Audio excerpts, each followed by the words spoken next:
What's up, everyone? What's up, PlayStation Nation? You are now tuned in to the What's Up PlayStation podcast. What's up? What it is, what it do? What's up? What it is, PlayStation, what's up?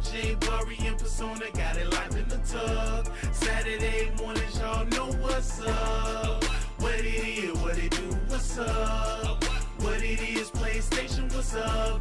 Bari and Persona got it locked in the tub. Saturday mornings, y'all know what's up. They don't need no introduction. You already know what you're getting, and that is facts with a discussion. The greatest to bless the mic without the needless interruptions. Face it, we got an anatomy like a little bite of me for a concussion. You know what's up, man. I mean it when I seen it, I was proud of these brothers. They entertain the people every week without cussing. And you don't ever hear the drama, they keep it clean on the podcast. Independent duo doing it big when they broadcast. Haters hate to see them doing positive things. PlayStation Nation got you, ain't it obvious, man? We pulling up every week and showing love in the chat. Unlike these other channels, these guys are showing their back like, what's up? What it is, what it do? What's up? What it is, PlayStation, what's up? Bari and Persona got it locked in the tub. Saturday mornings, y'all know what's up. What it is, what it do? What's up? What it is, PlayStation, what's up? Bari and Persona got it locked in the tub. Saturday mornings, y'all know what's up. They don't need no introduction. Persona, the gaming politician, politicking for the come up. Division and vision require precision, decision that gotta be thought of. The potential is exponential. Gamer credentials is what they brought us. Get caught up.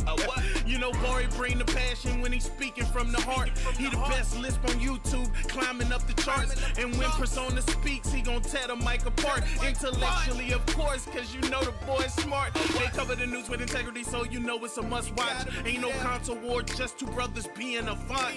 What's up, PlayStation? Got the Saturdays locked. And if you ain't tuning in, you missing out. Get blocked. What's up? What it is, what it do? What's up? What it is, PlayStation, what's up? Bari and Persona got it locked in the tub. Saturday mornings, y'all know what's up. What it is, what it do? What's up? What it is, PlayStation, what's up? Bari and Persona got it locked in the tub. Saturday mornings, y'all know what's up. Yo, listen, man. I really do appreciate everyone that always comes through to rock out with me and Bari, man, on What's Up PlayStation podcast. A podcast by fans for the fans, or by the community for the community, I should say. Listen, man. For me, man, I'm gaming with Persona. If you enjoyed listening, definitely subscribe to this YouTube channel. I'm a PlayStation fan too.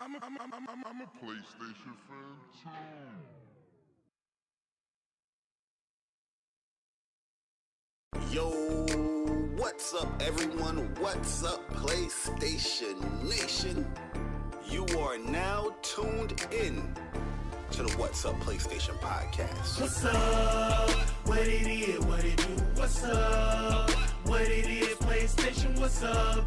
Bari and Persona got it locked in the tub. Saturday mornings, y'all know what's up. What it is, what it do? What's up? What it is, PlayStation, what's up? Bari and Persona got it locked in the tub. Saturday mornings, y'all know what's up. They don't need no introduction. You already know what you're getting, and that is facts with a discussion. The greatest to bless the mic without the needless interruptions. Face it, we got an anatomy like a little bite of me for a concussion. You know what's up, man. I mean it when I seen it, I was proud of these brothers. They entertain the people every week without cussing. And you don't ever hear the drama, they keep it clean on the podcast. Independent duo doing it big when they broadcast. Haters hate to see them doing positive things. PlayStation Nation got you, ain't it obvious, man? We pulling up every week and showing love in the chat. Unlike these other channels, these guys are showing their back like, what's up? What it is, what it do? What's up? What it is, PlayStation, what's up? Bari and Persona got it locked in the tub. Saturday mornings, y'all know what's up. What it is, what it do? What's up? What it is, PlayStation, what's up? Bari and Persona got it locked in the tub. Saturday mornings, y'all know what's up. They don't need no introduction. introduction. Persona, the gaming politician, politicking for the come up. Division and vision require precision, decision that gotta be thought of. The potential is exponential, gaming credentials is what they brought us. Get caught up. You know, Bari bring the passion when he's speaking from the heart. He the best lisp on YouTube, climbing up the charts. And when Persona speaks, he gon' tear the mic apart. Intellectually, of course, cause you know the boy's smart. They cover the news with integrity, so you know it's a must watch. Ain't no console war, just two brothers being a font.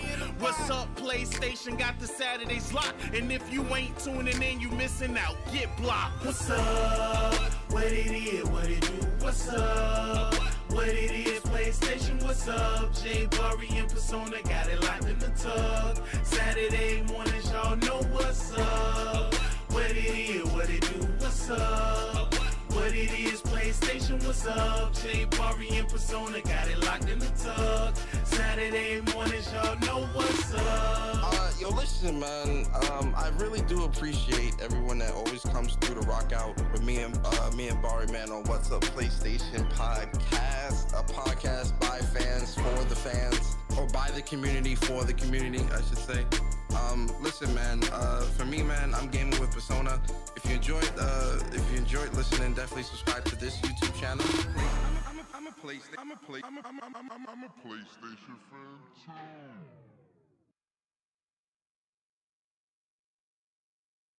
Yo, what's up, everyone? What's up, PlayStation Nation?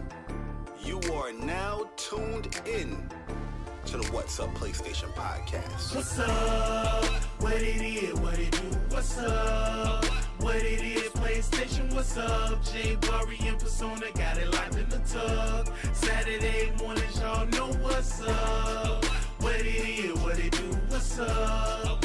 What it is, PlayStation, what's up? Bari and Persona got it locked in the tug. Saturday mornings, y'all know what's up. They don't need no introduction. You already know what you getting, and that is facts with a discussion. The greatest to bless the mic without the needless interruption. Face it, we got an anatomy like a little bite of me for a concussion. You know what's up, man. I mean it when I seen it, I was proud of these brothers. They entertain the people every week without cussing. And you don't ever hear the drama, they keep it clean on the podcast. Independent duo doing it big when they broadcast. Haters hate to see them doing positive things. PlayStation Nation got you, ain't it obvious, man? We pulling up every week and showing love in the chat. Unlike these other channels, these guys are showing it back. Like, what's up? What it is, what it do? What's up? What it is, PlayStation, what's up? Bari and Persona got it locked in the tug. Saturday mornings, y'all know what's up. What it is, what it do? What's up? What it is, PlayStation, what's up? Bari and Persona got it locked in the tug. Saturday mornings, y'all know what's up. They don't need no introduction. Persona, the gaming politician, politicking for the come up. Division and vision require precision, decision that gotta be thought of. The potential is exponential, gaming credentials is what they brought us. Get caught up. You know, Bari bring the passion when he's speaking from the heart. He the best lisp on YouTube, climbing up the charts. And when Persona speaks, he gon' tear the mic apart. Intellectually, of course, cause you know the boy's smart. They cover the news with integrity, so you know it's a must watch. Ain't no console war, just two brothers being a font. What's up, PlayStation got the Saturdays locked. And if you ain't tuning in, you missing out. Get blocked. What's up? What it is, what it do? What's up? What it is, PlayStation, what's up? Bari and Persona got it locked in the tug. Saturday mornings, y'all know what's up. What it is, what it do? What's up? What it is, PlayStation, what's up? Bari and Persona got it locked in the tug. Saturday mornings, y'all know what's up. Yo, listen, man. I really do appreciate everyone that always comes through to rock out with me and Bari, man, on What's Up PlayStation Podcast, a podcast by fans for the fans, or by the community for the community, I should say. Listen, man. For me, man, I'm gaming with Persona. If you enjoyed listening, definitely subscribe to this YouTube channel. I'm a PlayStation fan too.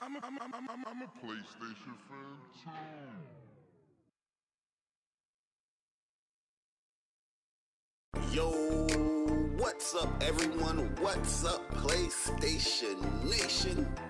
You are now tuned in to the What's Up PlayStation Podcast. What's up? What it is, what it do? What's up? What it is, PlayStation, what's up? J Bari and Persona got it locked in the tug. Saturday mornings, y'all know what's up. What it is, what it do, what's up? What it is, PlayStation, what's up? J Bari and Persona got it locked in the tug. Saturday mornings, y'all know what's up. They don't need no introduction. You already know what you're getting, and that is facts with a discussion. The greatest to bless the mic without the needless interruption. Face it, we got an anatomy like a little bite of me for a concussion. You know what's up, man. I mean it when I seen it. I was proud of these brothers. They entertain the people every week without cussing, and you don't ever hear the drama. They keep it clean on the podcast. Independent duo doing it big when they broadcast. Haters hate to see them doing positive things. PlayStation Nation got you, ain't it obvious, man? We pulling up every week and showing love in the chat. Unlike these other channels, these guys are showing their back. Like, what's up? What it is, what it do, what's up? What it is, PlayStation, what's up? J Bari and Persona got it locked in the tug. Saturday mornings, y'all know what's up. What it is, what it do, what's up? What it is, PlayStation, what's up? J Bari and Persona got it locked in the tug. Saturday mornings, y'all know what's up. They don't need no introduction. Persona, the gaming politician, politicking for the come up. Division and vision require precision, decision that gotta be thought of. The potential is exponential. Gaming credentials is what they brought us. Get caught up. You know, Bari bring the passion when he's speaking from the heart. He the best lisp on YouTube, climbing up the charts. And when Persona speaks, he gon' tear the mic apart. Intellectually, of course, cause you know the boy's smart. They cover the news with integrity, so you know it's a must watch. Ain't no console war, just two brothers being a font. What's up, PlayStation? Got the Saturdays locked. And if you ain't tuning in, you missing out. Get blocked. What's up? What it is, what it do, what's up? What it is, PlayStation, what's up? J Bari and Persona got it locked in the tug. Saturday mornings, y'all know what's up.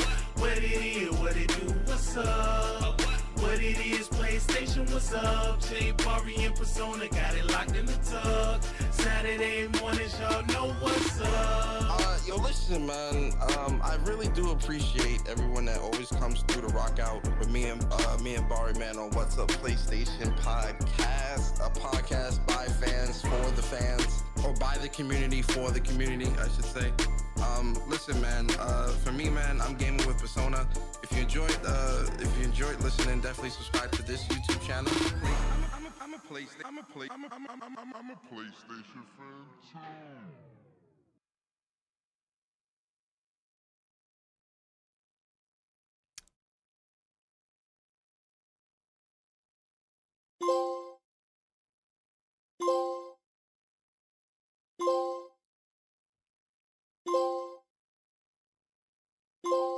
Yo, what's good, people, man? It's your boy Persona, gaming with Persona, one half of the What's Up PlayStation Podcast crew. And welcome to episode 153 of What's Up PlayStation Podcast, a podcast for the community, by the community. I'm your host this week, Persona. And yo, we gotta, it's gonna be a little light this week, man. News is a little, but y'all already know, man, when it comes to What's Up PlayStation Podcast, me and Bari always gives you guys a very entertaining show. I was a little worried because, you know, my bro, y'all see my bro down there, you know, he looking a little, you know, he not feeling good. So make sure you guys, you know, give him all your energy, man. Send all your energy, man, to my bro Bari, man. I know he not feeling the best, man. You know, so definitely give him your energy, man. Make sure, you know, Bari, you drinking a lot of orange juice, water, ginger ale, because, you know, for us black folks, ginger ale cures all. But yo, listen, man, it is going to be a great show, man. Shout out to everybody in the chat, man. Shout out to the WUPS Nation members. Shout out to the WUPS subscribers, and shout out to the new people that might be finding our channel for the first time. We hope you enjoy your stay, and by the end of the show, we hope we earn your like and subscribe. But yo, man, it's not just me, man. What's Up PlayStation Podcast is a two-man team, right? Two brothers from New York. You understand? We got the king of the Bronx down there, Mr. Jerk Chicken himself, Mr. Wagwan. He ain't in the best of spirits, but he's still here today, man. We appreciate him. Yo, Bari, say what's up to the people, man. How you feeling, man? I mean, we know how you feeling. You muted, by the way. They say get some jerk chicken soup. Notified. Yes, sir. Yo, appreciate it. What is good, everybody? What's up, PlayStation Nation? Welcome to another episode. What's up, PlayStation Podcast, episode 153. Yeah, we are here, man. As Persona said, the news is a little light, but there's some impactful stuff in the news. So, we're gonna make the best of it. But do appreciate everyone coming through. If you don't mind, hit the like button, get the PlayStation Nation in here. And if you are new, hopefully you can subscribe.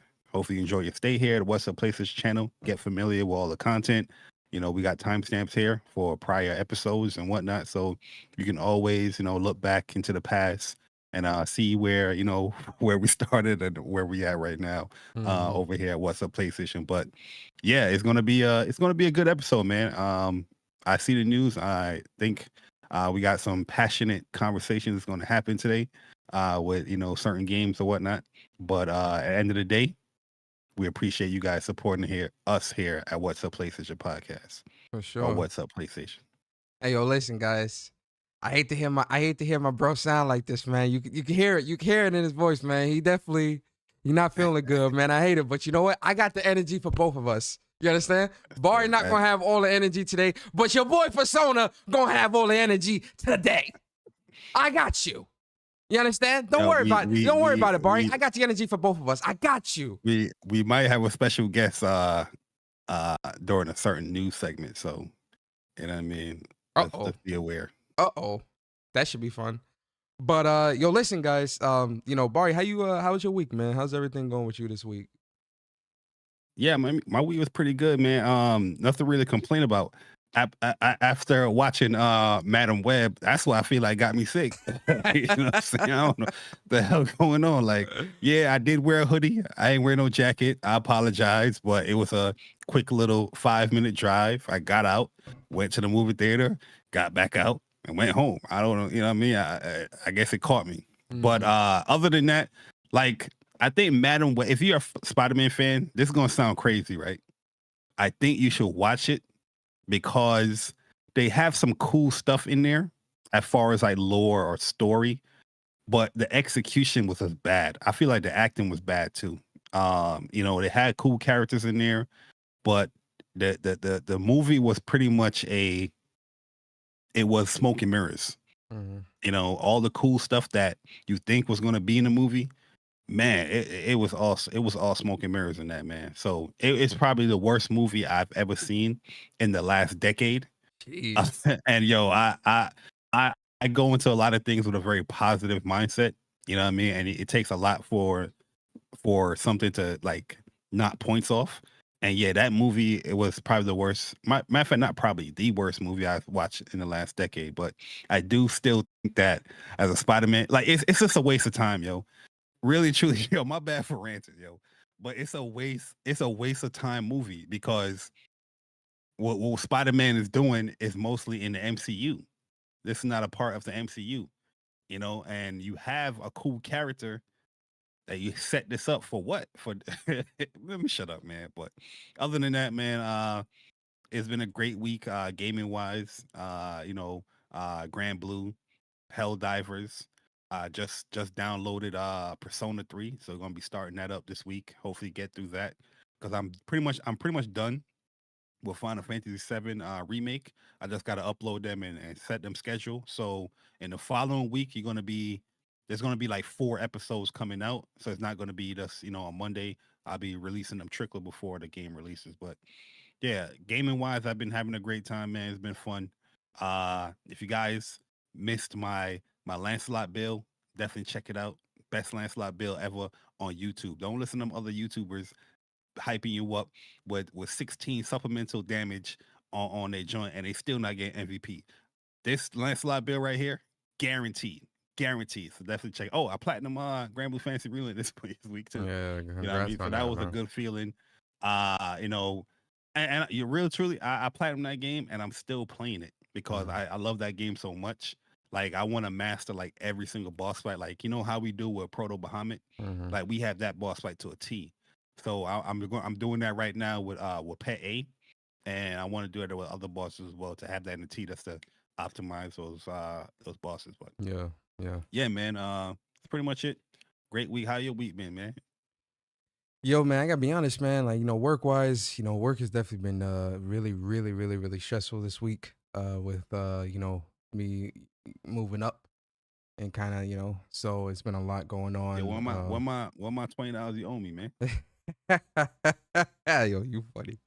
Yeah, But you see, that's the problem with society, man. They move up, but they forget about the money they owe people. Man. You owe me like $120, man. oh You only asked for man. 20.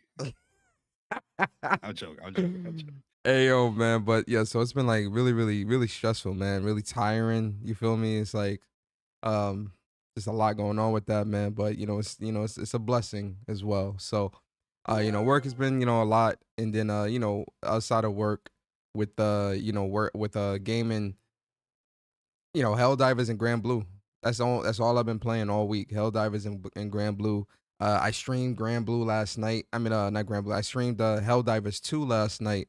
And as it got later in the night, the issue started to arise where the servers reached capacity again. They extended the capacity, I think, to like 500K, 600K or something like that. And the servers reached capacity. So a lot of people was getting kicked out. I got kicked out. And when I tried to get back in, it kept giving me server limit reached. So I couldn't get back in. So if they reach capacity with how much you said, 500K, 600K? I think I believe, don't quote me on this, but I believe Helldiver, the CEO, he did say that they were increasing the server capacity to like 500K or 600K or something like that. I believe. Don't quote me on that, but I know okay. I know they did increase the server capacity from last week to this week, like substantially. Okay, so from what I seen this morning, I see all these PlayStation fans posting Steam numbers. They hit 254K or 57 or 56. No, one of those. more than that. So last night, Helldivers 2 on Steam peaked at 278K. Oh, 70. I got it mixed up then. So if the capacity is at 500, 600K, and over at Steam on the other platform release is at 270 something K. So the PlayStation side it's probably in the 300s. Yeah. So well, no, it's more. So last night, and you can actually go back to Is this game on Epic too? It's on Epic. Yeah, I believe it's on Epic and some of the other storefronts as well. Outside of Steam, I think it is on Epic and on GOG. But GOG is just like you just get codes from there. Well, I'm just saying, like, I'm sure people are probably buying through there as well, so it's not really counting towards the Steam numbers, probably. Or I don't know how that works, but anyway, last night when I was streaming, and you could go back to the stream and see it. It was 400. What I saw, you know how it shows how many players are playing? It was 410,000 people playing at the time when I was streaming. So damn. Yeah, so it was a lot of people playing this game. And like I said, because I started streaming at like 6 o'clock last night, it was at 400 and something thousand. Like as soon as I booted in, it was at like 400 and something thousand. So, it's Friday night. It's a 3-day weekend. We're going into prime time gaming hours. Like 7, 8, 9 o'clock. That's prime time gaming hours on a Friday night. People trying to decompress from the work week and stuff like that. So, I'm pretty sure as the night continued, that number just kept going up and up and up, because even on Steam, I saw people posting pictures of like at certain time intervals, like I think around 6 something, it was like 250, then it went to 260, 270, and then it peaked at where it was at. So a lot of people are enjoying this game, buying this game, playing this game, which I think is great for the developers and things like that. But yeah, that's what happened last night. And shout out to Fox and hold on real quick. Shout out to Fox and around Austin, man, because he pulled up last night to the stream. We was playing last night as well. So shout out to my boy Fox, man. And, appreciate you pulling up, man. He was on mic? Yeah, he was on the mic. Yeah. Oh, yeah, we was talking. Fox, man. Because listen, man, if you're gonna be playing that game, you gotta get on the mic, man. No, especially you Call of Duty, throw a grenade and don't say nothing, people. But let me talk to the PlayStation Nation real quick, man. Oh, go ahead. You know what I mean? PlayStation Nation, pull up, man. I need you to hit the like button. I need you to sit down, get your water, whatever, pull up, because I find it wild that you guys are posting Steam numbers. Meanwhile, 2 weeks ago, a week and a half ago, bashing a certain game and a certain fan base for posting Steam numbers. It don't work like that, man. You know what I mean? I would rather you guys going actually in the game and showcasing how many people are active in the game on your PlayStation or whatever, rather than posting Steam numbers.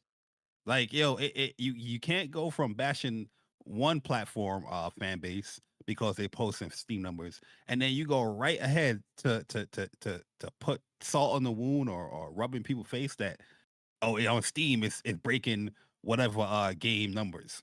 You look hypocritical, you look dumb, especially in my eyes. I'm just like, I'm looking at you like, you ain't proving nothing here. Yeah, it's funny, but it ain't proving nothing here. You just look dumb. That's why you got to stop lying to yourself, people, and speak from the heart, man. You guys are out here just dilly-dally, shilly-shally all over the goddamn place, have no goddamn stance, and then when something happens really good to the platform that you like or a game that you like, you turn hypocrite. You know what I mean? Post the Steam numbers. Yo, post the in-game numbers. They have it there. They went old school PS3 days where they actually show you the active number of people playing the goddamn game. Post a screenshot. That's all I really want to say. That will prove your point better than showing another platform that you probably never playing the game for and celebrating that, in my opinion. Mm-hmm. No, I mean, I think that's a good and a valid point. When it comes to, keeping the same energy. So good on you for saying that, Bari.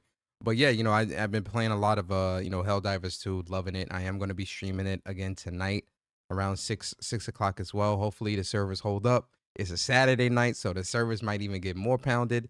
I know they did release a patch this morning, that fixed some stuff, because it was also like a lot. Once the server issue happened last night, then the issues of I was trying to buy stuff from the ship management store. I couldn't buy stuff from there. Couldn't buy anything with my medals.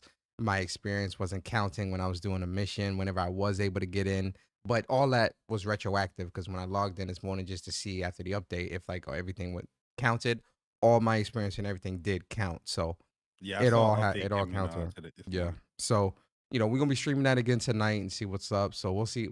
Right. But yeah, and then obviously Gran Blue Fantasy Relink. I definitely want to get this platinum before Final Fantasy VII Rebirth comes out, because once Rebirth comes out, everything else is falling. Bless you. Sorry. Everything else is falling to the wayside. So it's a 3-day weekend. It's gonna be a lot of gaming from your boy this weekend, man. Trying to get through certain things, but my main games right now is Helldivers 2 and Gran Blue Fantasy Relink. Banishers is another game because I really love the Don't Nod devs. Right, so that's another game that I really want to play and sit down, but just right now it's a bad time because I did love Vampire and obviously Life is Strange from them, but I just can't not right now. And then Persona 3 it's no time, man. Between everything else, it's no time. This weekend. Persona 3. Yeah, it's no time. Weekend, so I'm gonna start that. Yeah. But yeah, man. So everything is good, man. But let us know in the chat, man, in the comments, man, how y'all feeling, man. Hope everything was good with y'all for this week as well. What games y'all playing, right? But y'all know how we do things here on What's Up PlayStation Podcast, man. Shout out to Push Square, Bari. Shout out to Push Square, because Push Square is doing what PlayStation is not. And they fell off a couple weeks because it's been 2 shows this year that, last week and the week before, we was like, Push Square, where the games for the week at? They fell off this year. But Sammy Barker is back. He's back. Shout out to my boy Sammy Barker. You understand? He updated it. So let's take a look at the games released for the week. Let's see what Push Square. Yo, listen, what's up, PlayStation? We appreciate what you guys do because you made a segment of our show. Okay, Facts. Sammy, you ever want to come on WUPS? Let us know, man. You know what Absolutely. I mean? We're glad to talk to you, and we appreciate the work that you're doing here. Updating the games for the week. Absolutely. All right, man. So let's see what games Bari bought this week. Cause Bari just be buying shit. He just be buying games. So let's see what he bought. So for the games that released this week, guys, we've got Airhead for the PS5. We've got Arzette, the Jewel of Faramore for the PS5, PS4.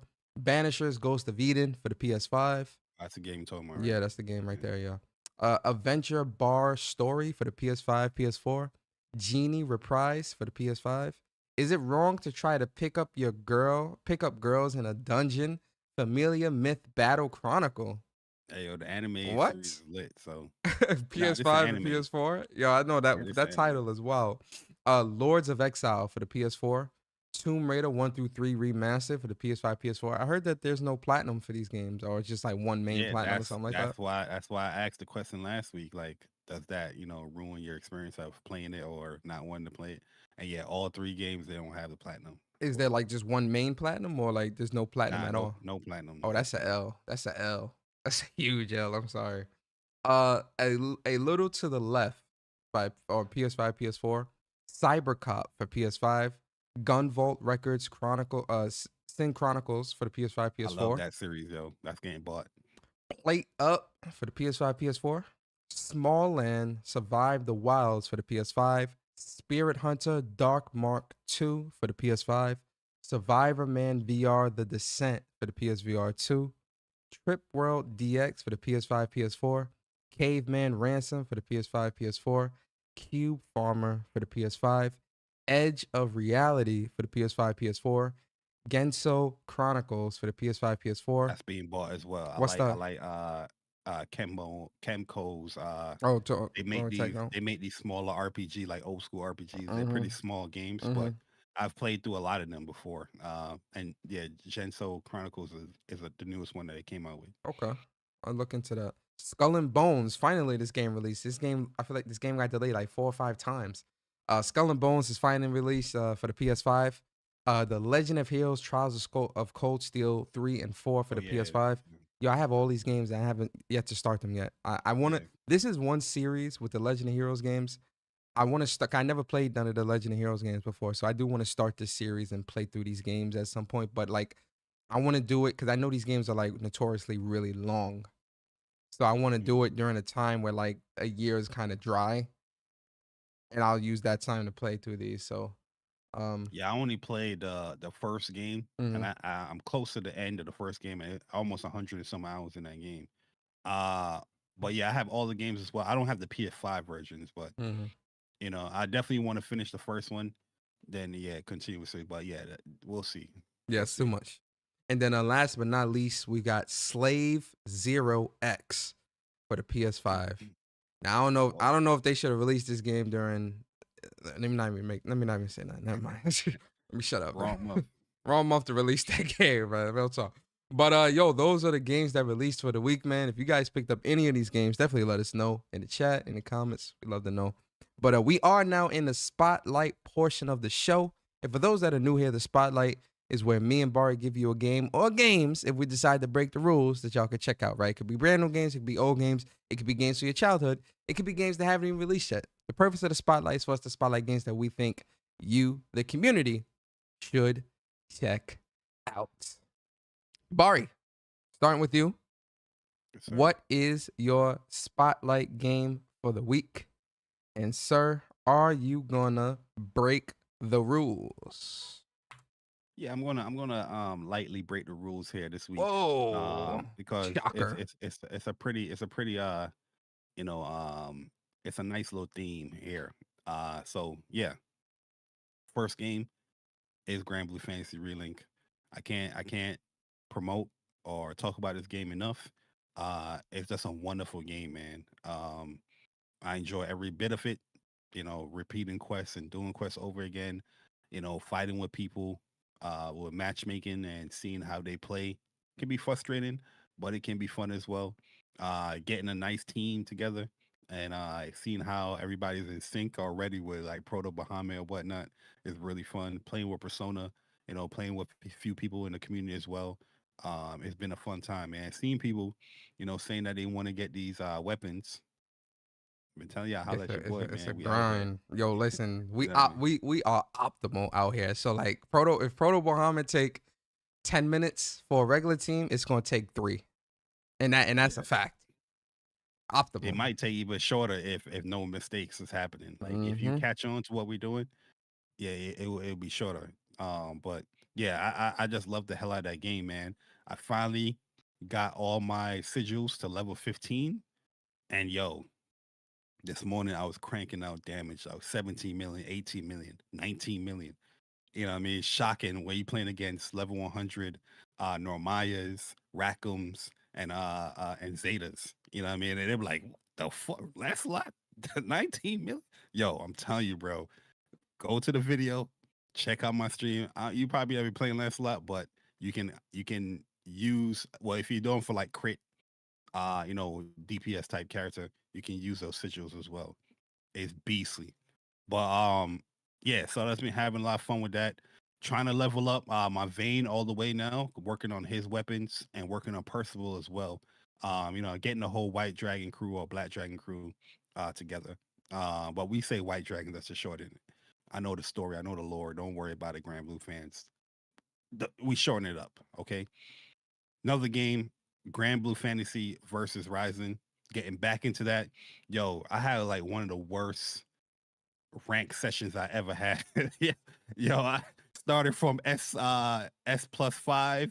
I went all the way back down to S4 Persona, man. Now I'm going back up to like, I'm at S2 right now where I stopped. I was like, all right, because people are starting to one and done. So I was like, all right, you know what? Let me just stop right here. It's maybe a sign.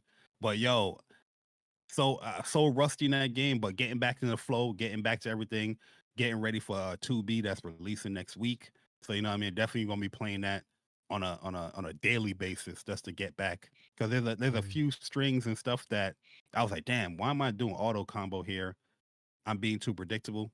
And yeah, Deuce is taking advantage of that. So I got to get back into that flow of just playing versus Ryzen. And yeah, it's getting ready for 2B because I know she's gonna be very, very popular next week. So yeah, and I'm just having a great time. I'm about to get this level 500, so I can get this this legendary sword, the glowing one that everybody have for Lancelot. But yeah, man, having a fun time with that, trying to get these goals. I want to make it to S++, especially before Final Fantasy 7 Rebirth comes out. And from there, I can take my time and assess a few things and look at a few things back. But yeah, I feel like once I make it back to S+, I should be good. And just slow down and not rush, I should be good to go. But I got my ass beat. I got my ass beat. Yo, Street Fighter 6, man. Yo, they dropped Ed trailer and they dropped the Ed breakdown. You know what I mean? I wish they would have went like, the Guilty Gear route with the breakdowns, but I don't mind pausing and reading, what the man can do. But yo, I'll be honest with you, man. I think Ed looked broken. I don't know. I know that's a common thing that people like to say, but yo, a standing low is very popular, very strong in like fighting games, man. And I can see this man opening up people heavily because yo, I'm seeing stuff where he's hitting the standing low like a little jab, but he's comboing from it. I'm just like, yo, if you're not on your P's and Q's in this character, because the range is kind of crazy too, you're gonna get bopped. So Ed is definitely has piqued my interest back when it comes to Street Fighter 6, because I do feel like they need to balance that game up. Because I did enjoy playing with Jamie, but I definitely see his flaws. And playing against people that's really, really good, I can say, okay, I see what's going on here, but I'm looking for that character that I can really, really fully enjoy, like right from the rip, boom. And Ed looking like that dude. We'll see. You know what I mean? We'll see. But he's looking really, really fun. So I've definitely piqued my interest to just, get back and lab up Street Fighter, play some online matches to see how good Ed is really is. And, last but not least, the game of the generation, the game of the century, the game of the decade, Final Fantasy VII Rebirth. Listen, man, we are less than 2 weeks away from this game.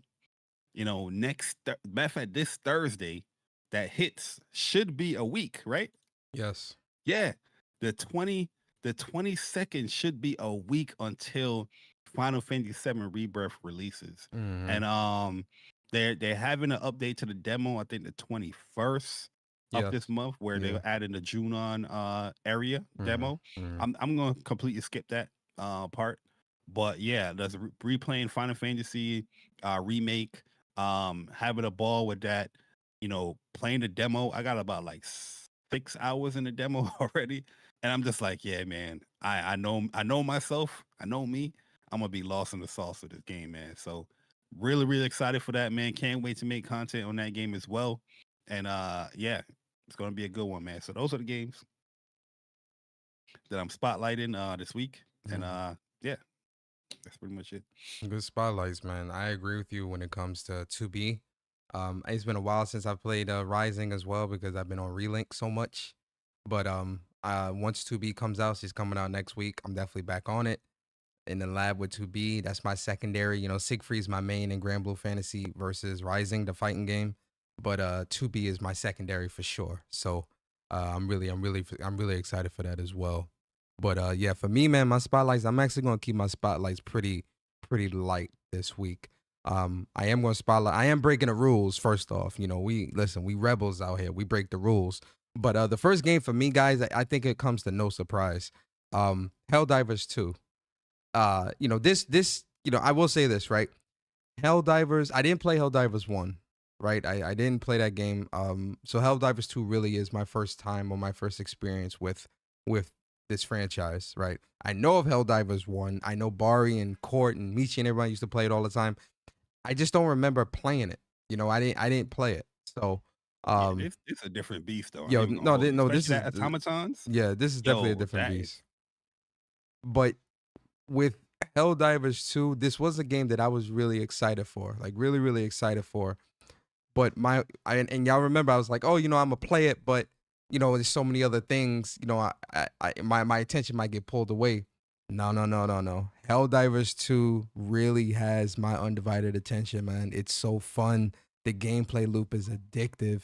Playing with friends is fun. The weapons are fun. The stratagems are fun. The worlds are beautiful. The game is gorgeous. Like it's just a very fun. The enemies are challenging and it's just such a fun game, man. Like I really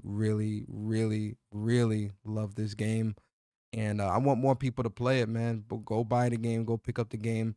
I do hope that they truly, and obviously you could tell that, like, you know, Arrowhead and even PlayStation didn't think that it would reach this type of success. Like we're talking critical success at this point.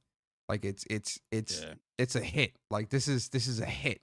And listen, these are you saying they hit server capacity and you saying 500, yo, that's crazy to hit that capacity for a small game like that. But yeah, go ahead, Mike. Yeah, that's fine. wild. You know, it's to the point where, like, you know, and they're doing a good job updating the game with, like, because this weekend is there's new planets now on both the bug and the automaton sides, and the automatons are trying to invade those new planets. So now it's a new order for us to kind of push them back. And I ain't gonna lie, we are getting our asses whooped against these automatons, bro. I'm looking at like the meter to show like how good we're doing versus automatons. The automatons are crushing the troopers right now, man. We gotta do our part this weekend, ladies and gentlemen. We gotta do our part. But the game is fun. The game is addictive. I highly recommend it. Yes, it's having a lot of issues right now when it comes to like servers, and matchmaking and things like that. And again, I think this is because Arrowhead right now is suffering from success. They did not estimate this game would reach this level of enjoyment and player count.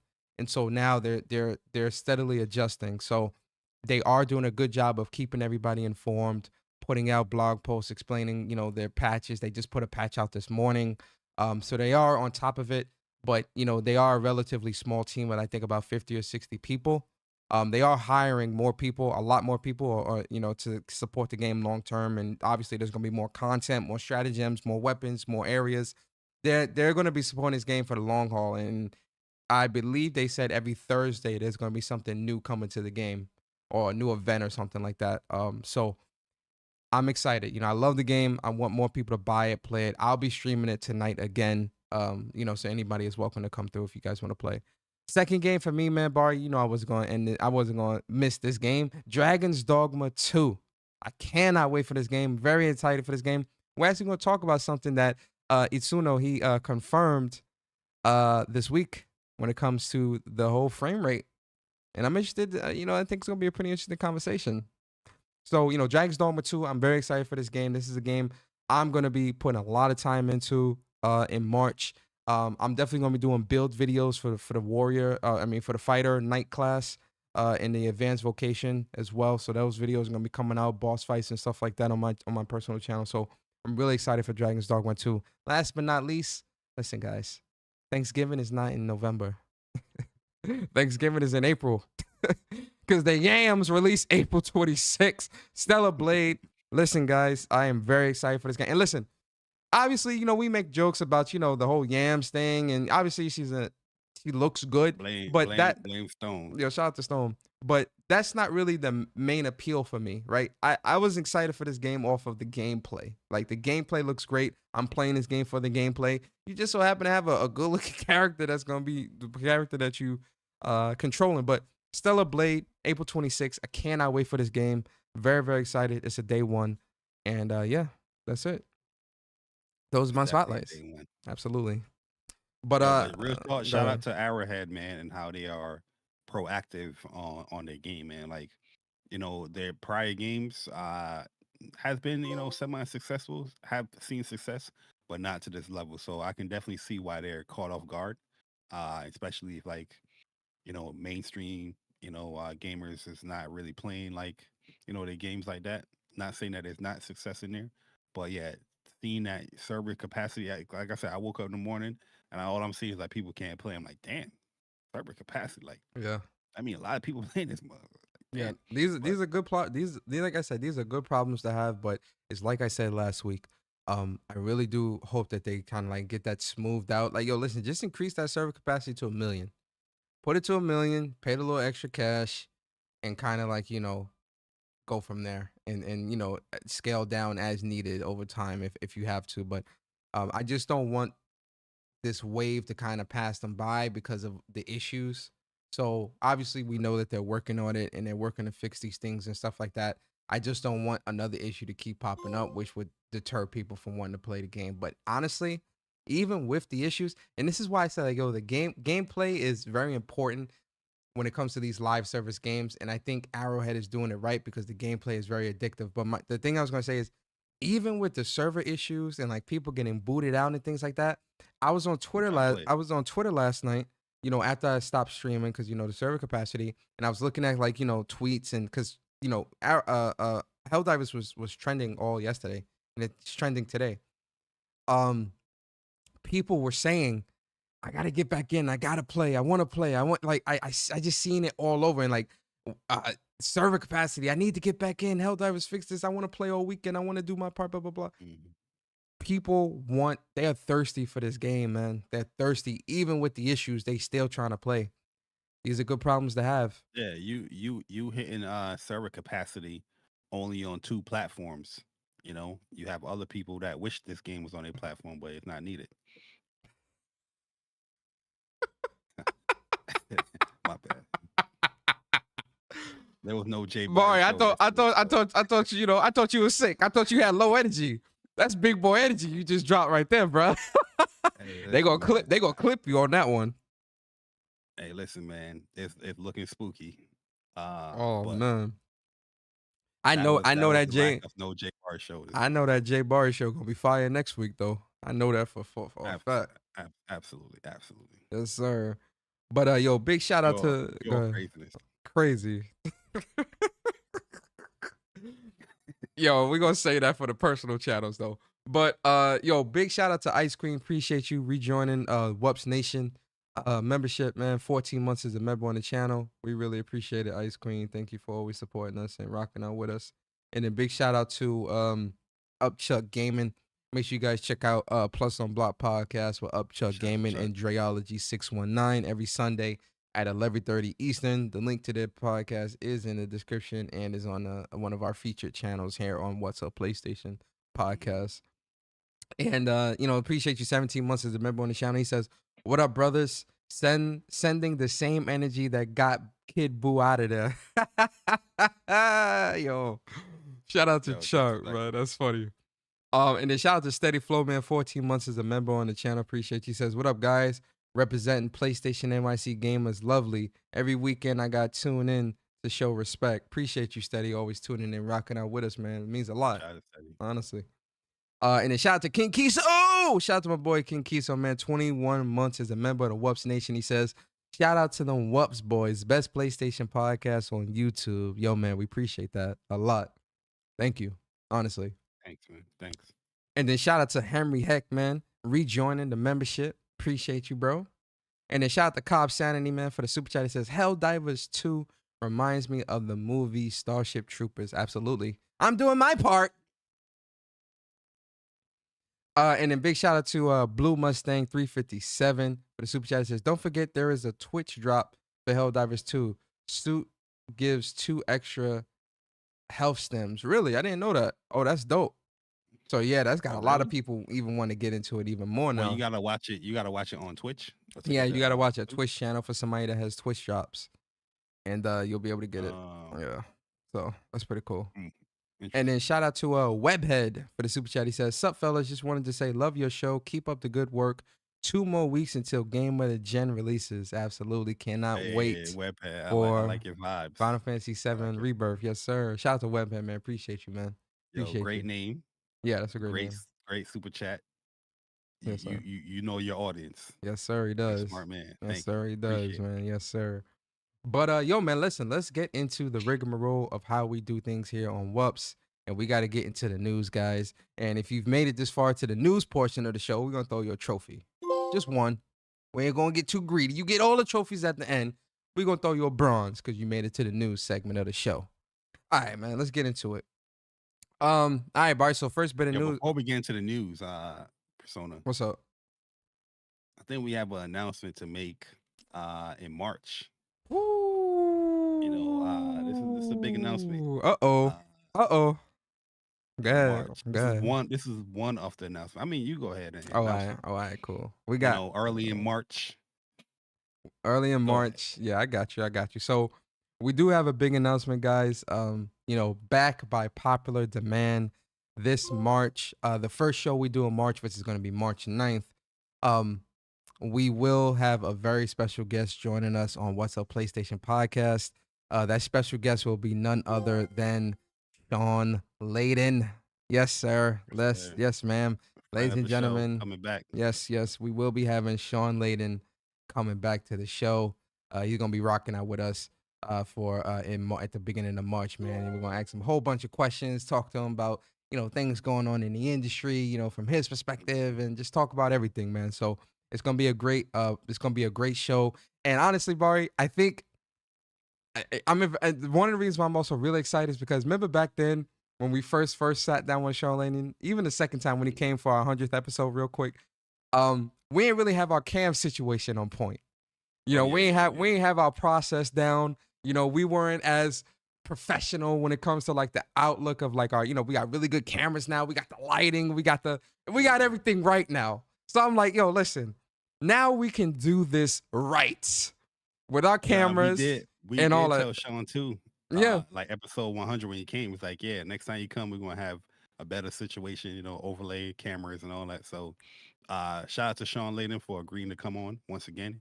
He's a friend of the show, man.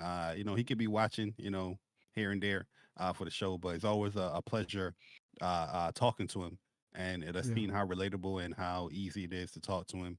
Just from even meeting him in person, so we definitely appreciate him coming through. It's going to be a fun one, especially with seeing how the industry is going and, all these layoffs and stuff like that. Would definitely love to see and hear his perspectives on like what's going on in the gaming industry. So especially, super excited for it. Especially with like, a lot of things he's talked about in the past about sustainability and, AAA gaming becoming too expensive and subscription services and things like that. I'm really excited for us to have him back on the show, and we're gonna do it right this time. Obviously, guys, we're gonna make y'all proud, man. We're gonna do it right, very very professional. We got our cam situation good now, as you can see, right? So it's gonna be a fun time, man. So March 9th, that Saturday morning show, Sean Layden will be our special guest that weekend, and we'll be chopping it up with Sean Layden. So tell a friend, tell a friend's friend. Because we want the whole community in here to, hear us talk to Sean and whatnot, man. So we can't wait for that, guys. Yeah, we're trying to make 2024 a big year. Yes, So yes. it's going to be a lot of announcements like that or things like that we're going to be doing. Should we do the here second for announcement, or you want to wait? Now we'll wait. We'll wait. Actually, that weekend we'll announce the next Listen. announcement that we have coming. We got another big announcement. So there's 2 big announcements happening, or 2 big things happening in March. The first thing is Sean Layden coming to the show. There's another major announcement in March. that I think you guys are gonna be really excited for. But you're gonna have to wait till the Sean Layden show where we'll announce that. So stay tuned. Stay tuned. But all right, guys, man, let's get into the show. Let's get into the news, man. Big shout out to Baticus Prime, man, becoming a member of WUPS Nation. Appreciate you, bro. Shout out to you, Bats.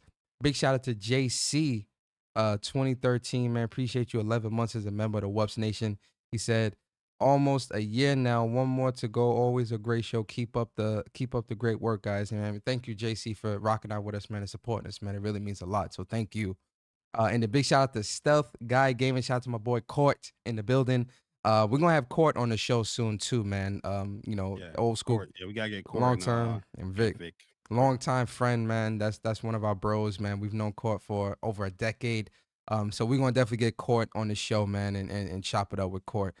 Court says, "Mama, there goes them men doing their thing." Thank you, Court, man. We appreciate it, bro, man. Shout out to you, man. Shout out to Court. Make sure you guys go subscribe to the Stealth Guy Gaming, man. He puts out a lot of great content, a lot of great gaming focused content. So support Stealth Guy Gaming as well, man. Shout out to Court. Gaming. Yes, sir. But all right, man, let's get into the news. Can we get into the news now? We got announcements out the way, man. Let's get into it, man.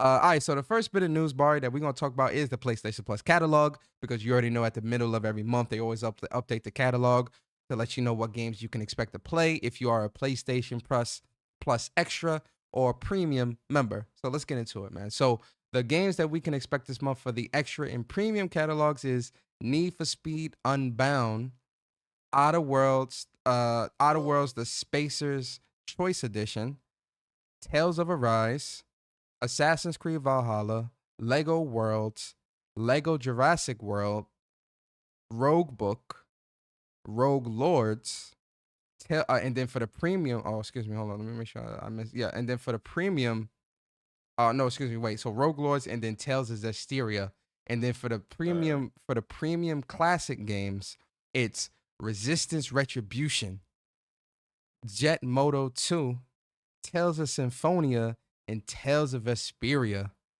Bari, looking at this list this month for PlayStation Plus Extra and Premium catalog, how you feeling about this, man? Yeah, shout out to Bandai Namco, coming through and they held it down this month. Yeah, the Tales games in there. The other month they had what games was in there? Was it the Secret of the Mana games were in there? Yeah, the Mana in the game. So there's definitely a theme coming. Maybe there's going to be an announcement. I was going to say that coming from Bandai. Probably a new Tales game, or Tales came out 2021. Yes. So yeah, so it's around that time where a new Tales game should be announced or something like that. But yeah, I love the Tales series. I have all these games. I've played all these games. I haven't started. Matter of fact, I haven't started Symphonia though. So, and I know the remaster, they said that the frames or whatnot could be a little wonky, but hopefully it's fixed by then. But there's only one issue I have with this PlayStation Plus catalog stuff. The classic games, Resistance Retribution, I did love that game on PSP, so that's great to see that there. I love the Resistance series, but I have an issue with one of the games on there. Because it looked like they're re-upping or they re-adding this game in here. Assassin's Creed Valhalla, can I get $1? Originally, when they announced PlayStation Plus Premium and Extra, they added the Ubisoft Plus thing in there, and this was, I think Ubisoft Plus was already in Plus or something like that. During PS5, this is already in there, so it looked like they're just re-adding this game in there.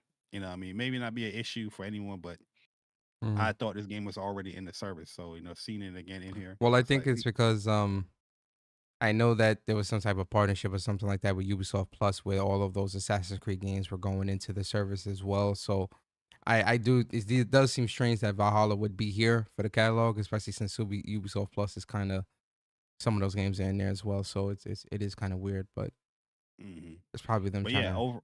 Go ahead. Overall, it's a pretty good month. I'm gonna give it like off my bias, I give it an A-.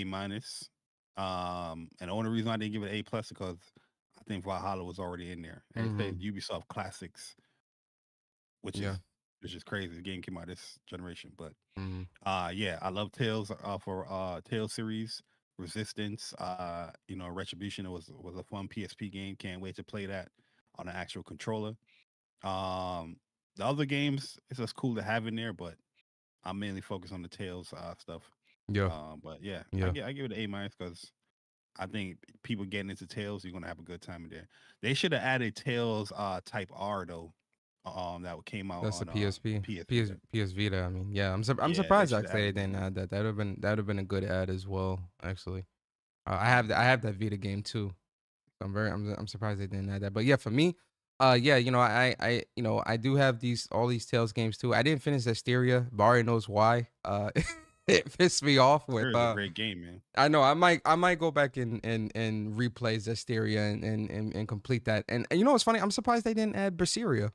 Now that I'm thinking about it, Yeah, I'm very surprised. That's one of my favorites right there. Yeah, Arrive and Berseria. I love Berseria a lot. It's such a good game. Yeah, Violet, I love Velvet Velvet is is a amazing character. very great character. That whole cast was great. Story is good with that too. But yeah, like the Tales of series, man, I think is a good get. You know, for me, I'm gonna give this a B plus. The reason is because a lot of these other games aren't really resonating with me. The Tales of games, okay, that's great. Resistance, Retribution, actually didn't finish this on the PSP, so you know I might go back and play through that. So, um, that's dope. But you know the Lego games and all that other stuff, I'm good. And Assassin's Creed Valhalla, I couldn't finish that because it just was too much for me, man. So, you know, I just was like, I'm good. So I give this a B plus. I think this is a pretty solid list. I think there's something here for everybody. But yeah, I'm gonna give it a B plus with this solid list. So shout out to PlayStation. And then listen, keeping in the realm of PlayStation Bar, we gotta see these top download games for January. Because, you know, a lot of games have been releasing, you know, and then it's the holiday time, coming off the holiday time. So you know, you definitely want to see what most people are playing. And I think this list is pretty interesting because, you know, when we look at the American side, the top 10 games is Call of Duty Modern Warfare 3, Grand Theft Auto 5, Madden NFL 24, Tekken 8, NBA 24, Baldur's Gate 3, EA Sports FC 24, Hogwarts Legacy, GT7, and Spider-Man 2, and The Last of Us Remastered. So Last of Us Remastered was number 11 on the list, but Spider-Man 2 and GT made it into the top 10. Hogwarts Legacy still selling really well, clearly, and Baldur's Gate 3 Selling game of the last year. Yeah. And then for the EU, my biggest highlight is seeing Gran Blue Fantasy Relink in there, due to the fact that the game officially releases in February, but people buying the deluxe edition to get the early access that came out January 29th. It was number 17 there, surprisingly beating out Prince of Persia Lost Crown, because you know the reviews, the reception of that game has been really, really good. So seeing Grand Blue up there, looking forward to see how it is in February. But yeah, that made me happy to see that the early access of that game. One thing I'm excited for too is Prince of Persia Lost Crown. Really fun game, really good game. I'm glad that was to make it into the top 20 as well. I think that's really well deserved. God of War Ragnarok also made it in the top 20. Infinite Wealth is there. Congrats to the Yakuza folks out there. And then on the EU side, you know, obviously, GTA 5, EA Sports FC, Call of Duty Modern Warfare 3, Hogwarts Legacy, Tekken 8, Baldur's Gate 3, GT7, Spider-Man 2, Avatar, Frontiers of Pandora, much higher in the EU than in America. And then Last of Us Part 2, not the remaster, just the original game. I think people were doing that to probably get the $10 upgrade, I feel like. Oh, yeah. You know, so it's just like, wow, it's weird that in America, the remaster is higher, but in EU, it's the regular Part 2. That's pretty strange to me. So we're going to chalk it up to that. But, you know, and I mean, they bought the original game, but they didn't do the $10 upgrade. Yeah. Or the £10 or whatever. So yeah, I think this is a good list, man. Bari, do you agree? Does this list look right to you? Yeah, I'm completely fine. Like I said, seeing Grand Blue up there in top 20, really, really good. Spider-Man 2. We've seen a lot of actual first party exclusive games up there. So it's always a good sign to see that people are interested in the first party games. God of War still up in there, Spider-Man still up in there, The Last of Us Part 2 remaster in there, Gran Turismo, big sale up there. I got a question for yeah. you. I got a question for you. We're gonna do a little bit of a prediction. In the US and in the EU top downloads for February, where do you think Helldivers 2 will land in this list? From 1 through 20, because it's obviously top 20. Where do you think Helldivers 2 will land for February top download games? I would say number 3. Number 3 for America and EU, or like for EU and America, like for both, number 3? Yeah, I think it's gonna be like either 3 or 4, because you're gonna have Final Fantasy come out. You're gonna have Call of Duty still is gonna be selling well. Also, as much people want to bash the game, Suicide Squad sold a lot. It did sell really well. Yep. So yeah, I'll see Helldivers probably around 3 or 4. Also, the full sales of Gran Blue Fantasy Relink, I think Relink will be a lot higher in February as well. Like I think Relink will probably be at like 10. Top 10, yeah. For me, I think Helldivers 2. Now, don't listen, it's just prediction, guys, right? I think Helldivers 2 is going to be between number 2 and number 3. I definitely see it in the top 3 for both America and EU top downloads for PlayStation Store. So EU, I'm gonna say number 2. I don't see it outselling Call of Duty within a month. I don't see it outselling Final Fantasy within a month. Final Fantasy only out for 1 day, but I still think that's going to be selling well. Yeah. So I can. Well, I see Final Fantasy making it to number 1. Rebirth, I can see number 1. I can see Final Fantasy number 1 for that month. But what I'm saying is, I'm saying Helldivers. Yo, this game is, people are buying this game, bro. Like it's getting bought every single day, and the numbers keep increasing. Yeah. I can very well see for just that month. I can very well see Call of Duty, Helldivers 2 being ahead of Call of Duty for that month, given how popular it is right now for the month of February. But I think it's safe to say that I think it's safe to say for both US and EU, I personally think it's safe to say that Helldivers 2 will be within the top 3 for those months. I would be surprised if it wasn't, given how popular the game is right now. Yeah, I can definitely see 3 or 4 for me. Okay. I can see that. Okay. That's fair. I'm getting a little listen, I'm getting bullish, man. I'm saying top 3 for both, man. We're gonna see next month though. We're gonna see next month. EU, I can guarantee definitely top 3 EU for sure. Yeah. Because EU don't really. Well, I'm not saying they don't really care about COD. COD is in the top 3 on both sides, but I just don't see within that month Helldivers outselling COD or Final Fantasy, even though Final Fantasy is there for 1 day. Well, no, I don't think Helldivers is gonna necessarily outsell Final Fantasy. I think Final Fantasy will be ahead of it. But I think Helldivers is absolutely, in my opinion, again, and I'm just looking at the popularity, the amount of people that are playing this game. When you sign in and look on the map on the PlayStation, you see how many people are playing, kind of like old school PS3 days. I can very well say that Helldivers 2 is in that conversation for top 3. Now, the top 3 for next month may very well be Final Fantasy, Final Fantasy, Helldivers, COD, or GTA. But I do think that Helldivers is in that conversation of top 3. For sure. Yeah, 100%. Yep. Let us know, man. Let us know in the chat what y'all think. What do y'all think Helldivers 2 will land on the PlayStation and EU store? They say it's cap. It said no way Final Fantasy Rebirth tops Helldivers in What? 1 day. Are you don't do it. Hey, yo, don't do that. Don't do that, guys. Y'all are under energy for you today, Corey. Y'all ain't got y'all are barking up the wrong tree. We're talking about Final Fantasy 7. That game is absolutely it's going to be up there. I think so. It's going to be very high up there. But yo, let's move it along, man. So I kind of want to save the sales talk for later in our discussion. A specific portion, the sales talk, PlayStation quarterly report. Okay. I have it in the news twice though, because there's certain segments that I wanted us to talk about. Now, the main segment that we talked about on the phone, that's the discussion. We go we gonna leave that to the side. But I do want to talk about some of the other things that that Hiroki Totoki and team have confirmed when it comes to the sales and the success of certain games, right? So one of those games that we actually gonna talk about is Insomniac, Spider-Man.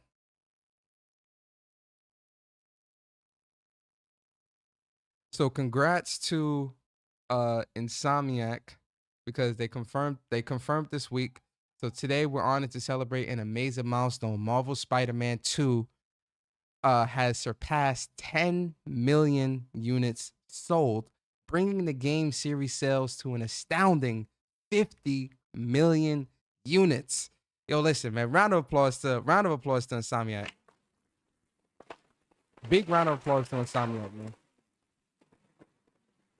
Oh wow, can't hear that either. I don't know why y'all can't hear that. They can't hear that. They can't hear the clapping. Why can't they hear the clapping? What's going on here?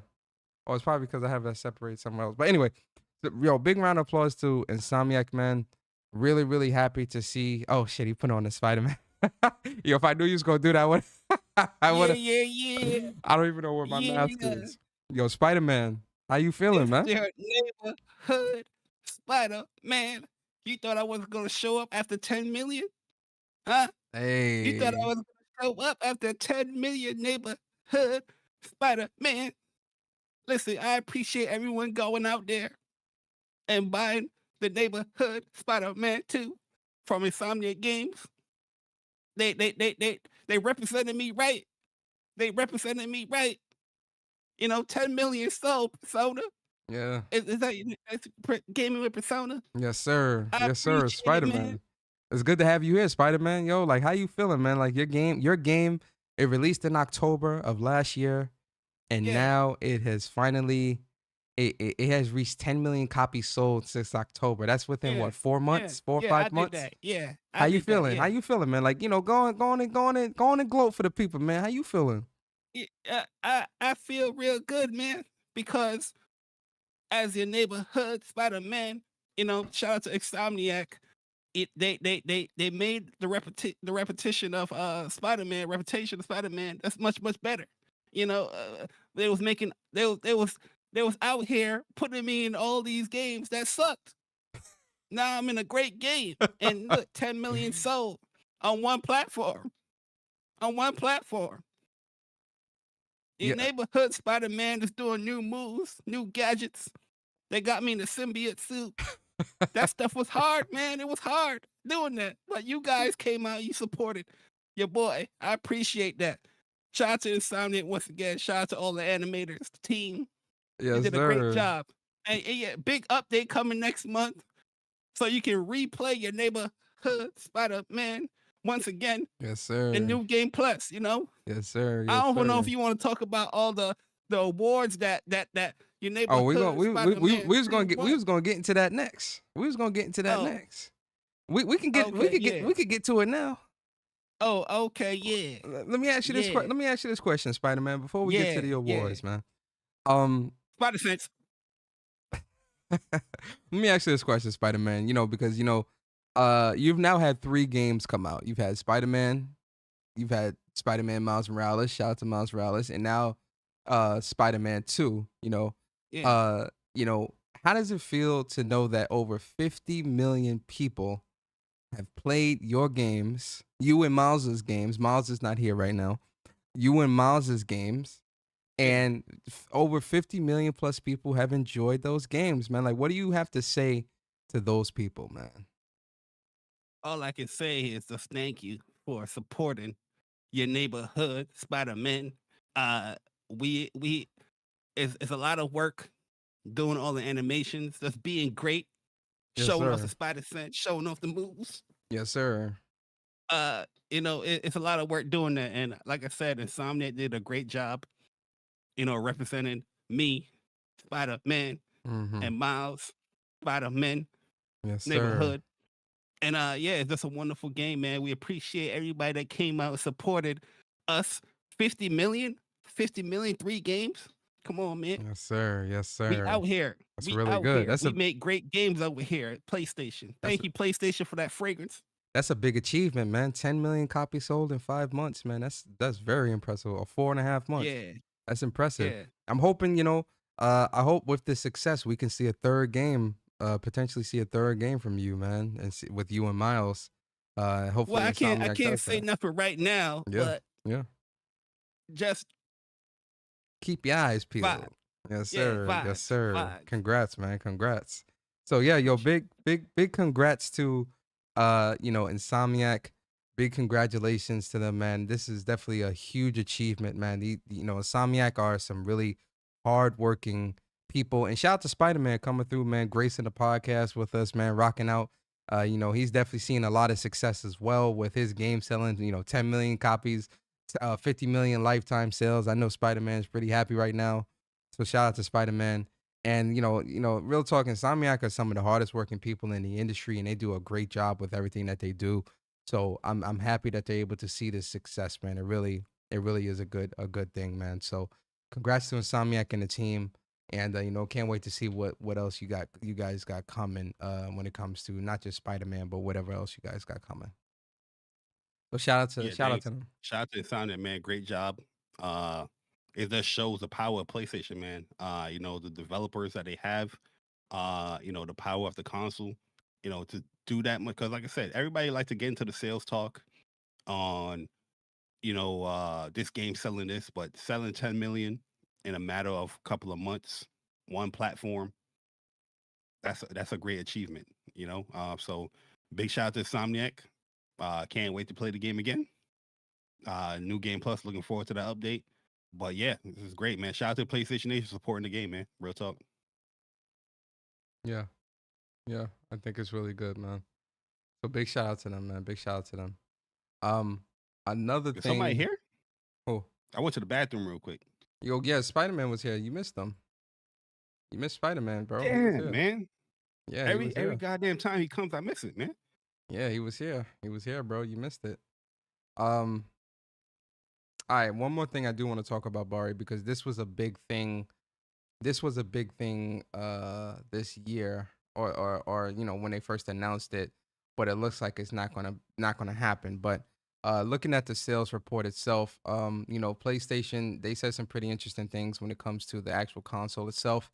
So PlayStation 5 hardware units sold in the quarter were 8.2 million units, which fell short of the target to hit their annual shipment target of 25 million units, what was a record high number for quarterly unit sales for the PS5 and PS5 cumulative sales, which exceeded 50 million units. So it looks like ending this fiscal year, PlayStation isn't going to be able to reach that 25 million console sold target that they originally anticipated at the start of this fiscal year.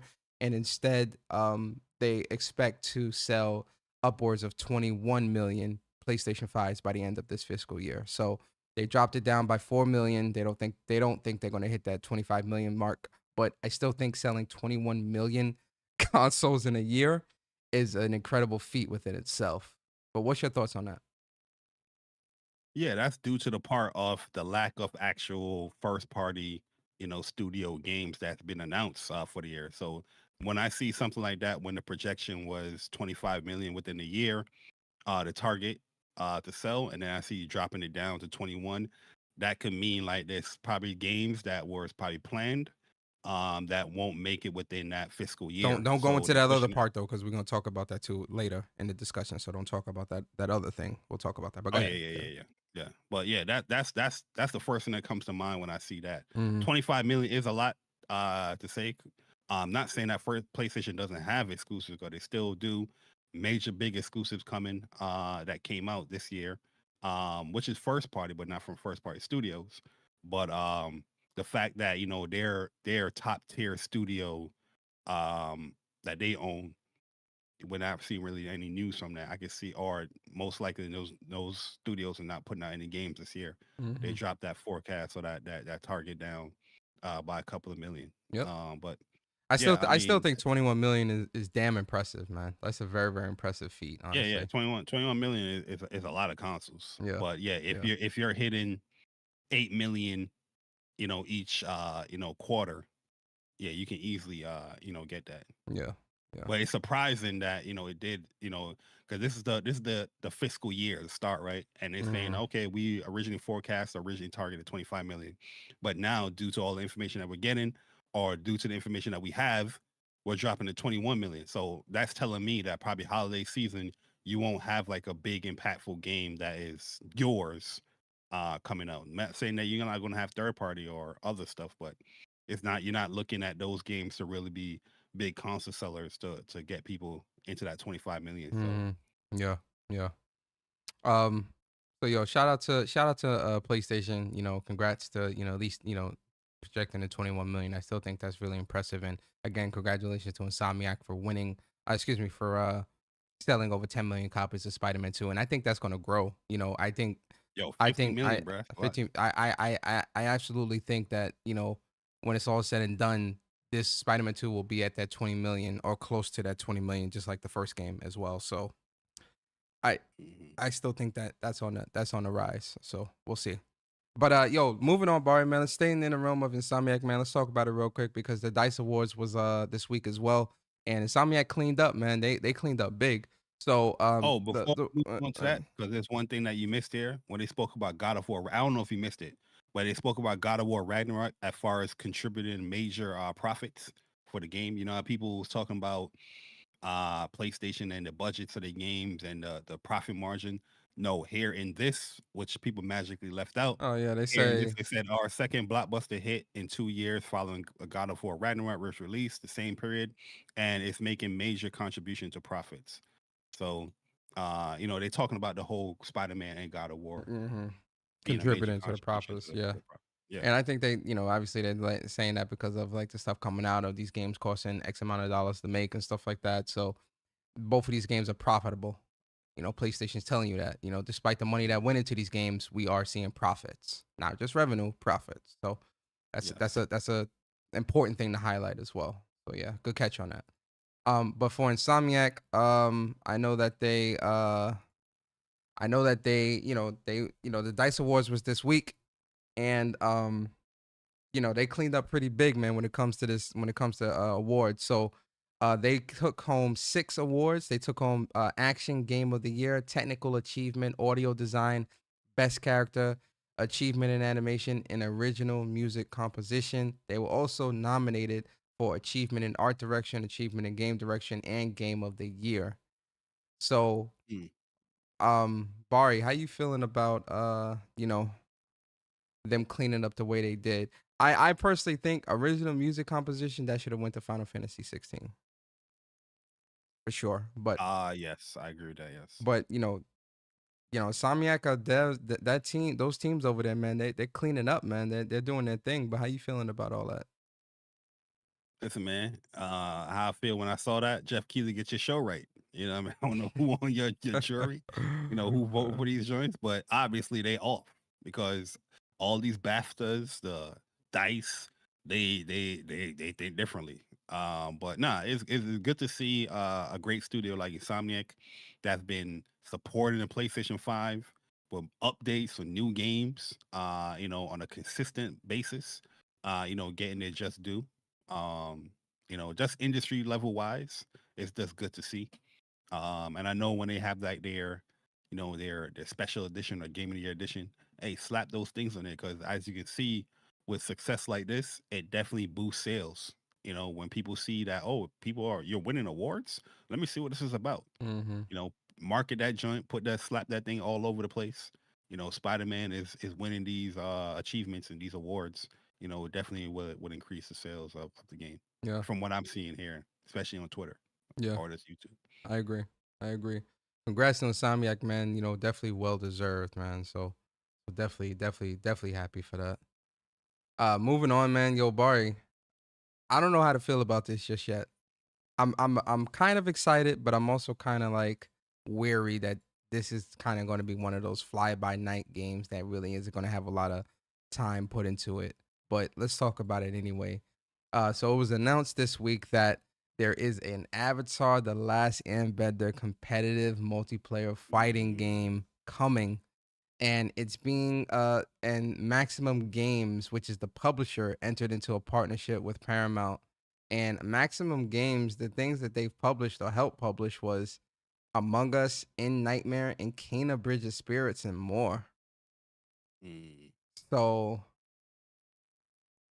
how you feel now? What really gets me to kind of like perk my ears up? Competitive multiplayer fighting game. That word competitive stood out to me. Like, if we're talking competitive, then that means that it must be some real serious thought and you talking to the Daigos of the world of like the best way to build this game up or something. But like, are you excited? Are you thinking we just gonna get some arena fighter type stuff, or like what's your excitement level here, and what do you hope to see from an Avatar: The Last Airbender fighting game? Yeah, when I initially saw the news, remember I hit you. I was like, "Yo, Mm-hmm, they doing an Avatar fighting game." You Yep. know, seeing that it's going to be a competitive game, that means that you're going to have certain things in place, like great net code, actual lobbies, Rollback net code. yeah, rollback net code. I want to see frame data, within training room and all that stuff. So yeah, there's just certain things that come in place when I see that. So yeah, seeing that, I love Avatar: The Last Airbender. I really love the show. I watch the show like every year, all 3 books and all that. I always watch Last Airbender. Seeing that the TV show or the Netflix show is coming, I think they just announced this a little bit too early, because when I actually go into the article and read it, it will launch in early access in 2025. Yeah. Early access in 2025. Are you hot? Why are you announcing this Yeah, game? and does that mean that this gonna be like a free to play type of game? Like, what type of situation are we looking at here? Because Yeah. again, you're worrying me a little bit. But go ahead. Well, we see fighting games, incorporating that free to play model there. Grand Blue has it. They have a full premium edition or a full, retail edition, but they have like, here, there's a free to play model. Get your feet wet if you really like it and buy the game. Maybe they're doing something like that, or they could be going the whole Project L route where, it's gonna be a free to play game and, go from there. Mhm. But yeah, announcements like this, a popular series like this, you got to give more information. But obviously, we know why they have no information, because they're saying early access. And I in wonder 2025. if they're also going to include the Legend of Korra characters too. Obviously, it says Nah, Avatar: The I don't Last think so. Airbender, but I wonder if like if they do like seasonal characters and they bring in some of those Legend of Korra characters and stuff like that. I can see them doing that if they want this longevity of this game. But now the question I'm going to ask you, Bari, just off of like your favorite characters of the show, who's going to be your main, just off of who you like the most in the show? Like for me, my main would definitely be what's the old girl name? Zuko's sister. I forgot her name. Oh, you talking about yeah, I forgot her name. I forgot her name, but Zuko and Zuko's sister. Those would be my 2 mains. Just off of like how much I like the characters and whatever. Azula, thank you, Azula, Gian. yeah, Azula, yeah. Gian the Dawn. Azula. She got the lightning Electric. ability. Yes, sir. Azula and Zuko. Those my mains. For me, it's definitely going to be Kitara and Aang for sure. Okay. Fire. But Kitara would definitely be, water freeze you. Fire Lord Ozai probably gonna be OP in this game too. Fire Lord Ozai, if they do it right and have like the Avatar Kyoshi, and some of the past Avatar, I forgot the other Avatar, because Aang interacts with Roku, Avatar Roku, and then the first Avatar, because there's 3 avatars that Aang interacts with in the show. Kyoshi, Roku, and then the very first Avatar, actually. The first ever Avatar. If they have those characters in there too, like they can go so many ways with an Avatar: The Last Airbender, the fighting game, and there's so many characters, right? Because you got the Kyoshi Island Warriors, you got Suki. some of the you know who would be dope too? The chick that when she with the pressure point. Yeah. King Boomy, right? General Zhao. Uncle Iroh. Like, there's so many ways to go, bro. Your Toph will be cool because she blind. Oh yeah, Toph would be dope. Yeah, like they can go so many ways. The reason why for something like this, I'm actually keeping my expectations low is because I don't want, I love Avatar as a series. I love the shows. I don't want to get my hype because like when I look at some of the other games they've done with Avatar, they haven't really put their best foot forward when it comes to creating those games in the past. So I'm keeping my expectations low on something like this, man. I'm gonna be honest. Yeah, I just think they rushed the announcement just due to the Netflix show coming out this month. Is it this month? Yeah, I think it's the 21st or something like that. And they just like, oh, Avatar, let's put out this announcement because anybody that reads this news saw the tweet, you got excited, but then when you go into the article, early access 2025, you're just like, yo, why are you announcing the game? Like, because even in 2025, we don't think the game is not going to be out if there's an early access. You know what I mean? It's due to how fighting games work, but Bari, hopefully it's layered. I'm hoping. I'm praying and hoping that it is, man. Because if it is, that'll definitely be a fighting game. I'll be playing for a minute. You feel me? If they do it right, I'll be on it. But Bari, we got something else to be excited for. Sir. I think we have something to be 10 times excited for. Sir. And I think you know what I'm talking about. I'm talking about that Ys 10 Nordics. Thank you, God. They confirmed this week that Ys 10 Nordics will be coming to the West this fall for the PS5 and PS4. Thank you. Because I did not want to wait no 2 or 3 years for this game. No, because this is something that we assumed though, because when they announced the Japanese version, I was like, yeah, maybe it's coming out later this year, and they confirm it yet because they take their time to localize it when it comes to NIS games. But yeah, man, or Falcom games. But yeah, man, very very excited. Ys is definitely one of my favorite franchises when it comes to RPGs.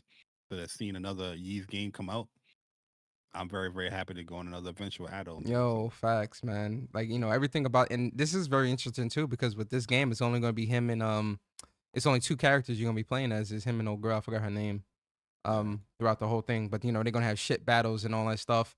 And the combat is, you know, what makes the combat with this game so interesting is because it's going to be a lot of synchronized attacks. Like you and old girl, y'all both are going to be able to attack, you know, synchronized attacks and get a Karja system. Where you can have her name is Karja. Oh, Karja. Oh, Karja. It's called like cross action. I think it was. Yeah. I could be wrong, but I remember seeing something with cross or something like that. But it looks really dope. This is a game I definitely really wanted to play, especially after finishing 9 and wanting to kind of get back into that world. I was playing through Ys 1 or not 1, but Ys Origin, and I did restart Ys 8 to get back into that. And I'm like halfway through that, so you know, I'm excited to have the Ys 10 coming, and you know, it's a day one for me, man. I'm excited for this game. Can't wait to play this. I love the Ys franchise, at least the Ys series, and you know, this is day one. This is getting supported, 100%. Yeah, they're fun games, great stories, great combat, great. Yeah, the combat is going to be fun. This one just looks like a visual overhaul from the prior ones, which it should be. Yeah. But yeah, I'm very excited to play this. Definitely want to see you know, about Karja. So she's like a Nordic or something like that. I forgot what it was like. She's a pirate, I remember. And yeah, I definitely want to see what's going on, man. Because Adol, he'd always find himself in these positions, you know, meeting these characters. Like, hey, you know what? Let's go on another adventure. But yeah, I love the Ys franchise, and it's great to see like they always like updating it and making combat better or different tweaks of combat systems. But yeah, can't wait to play it. Yo, facts. But yo, moving on, Bari. Yo, listen, a game that came out not last year, but 2 years ago. Or did Sifu come out last year? No, Sifu came out 2 years ago. No, Sifu came out like 2 years ago. Damn, it's really been 2 years. Yo, time really does fly, guys. Yo, listen, Sifu saw a lot of success. A lot of people was playing this game. It tested a lot of people's skill when it came to this game. And this is a very fun game, right? You know, it was good, and they did some really good updates to it. But Sifu game, they put out a pretty interesting tweet, Bari, that, you know, I want us to kind of talk about, man. So they say, it's been 2 years since the first among you stepped into Wuguan. Whether you became a kung fu master and achieved Wud, or you are still trading your first blows on your way to Fahar, we always appreciate your support. We still have a little something to share next week. Now, I'm jumping off the bridge with this one, Bari. I'm jumping off the roof with this one. I'm hoping they announce. I'm hoping they announce Sifu 2. Yo, real talk. Oh, or like so I hope that like they add like an expansion. If they do a second one, I'm totally with that. But yeah, I love to see that world expand.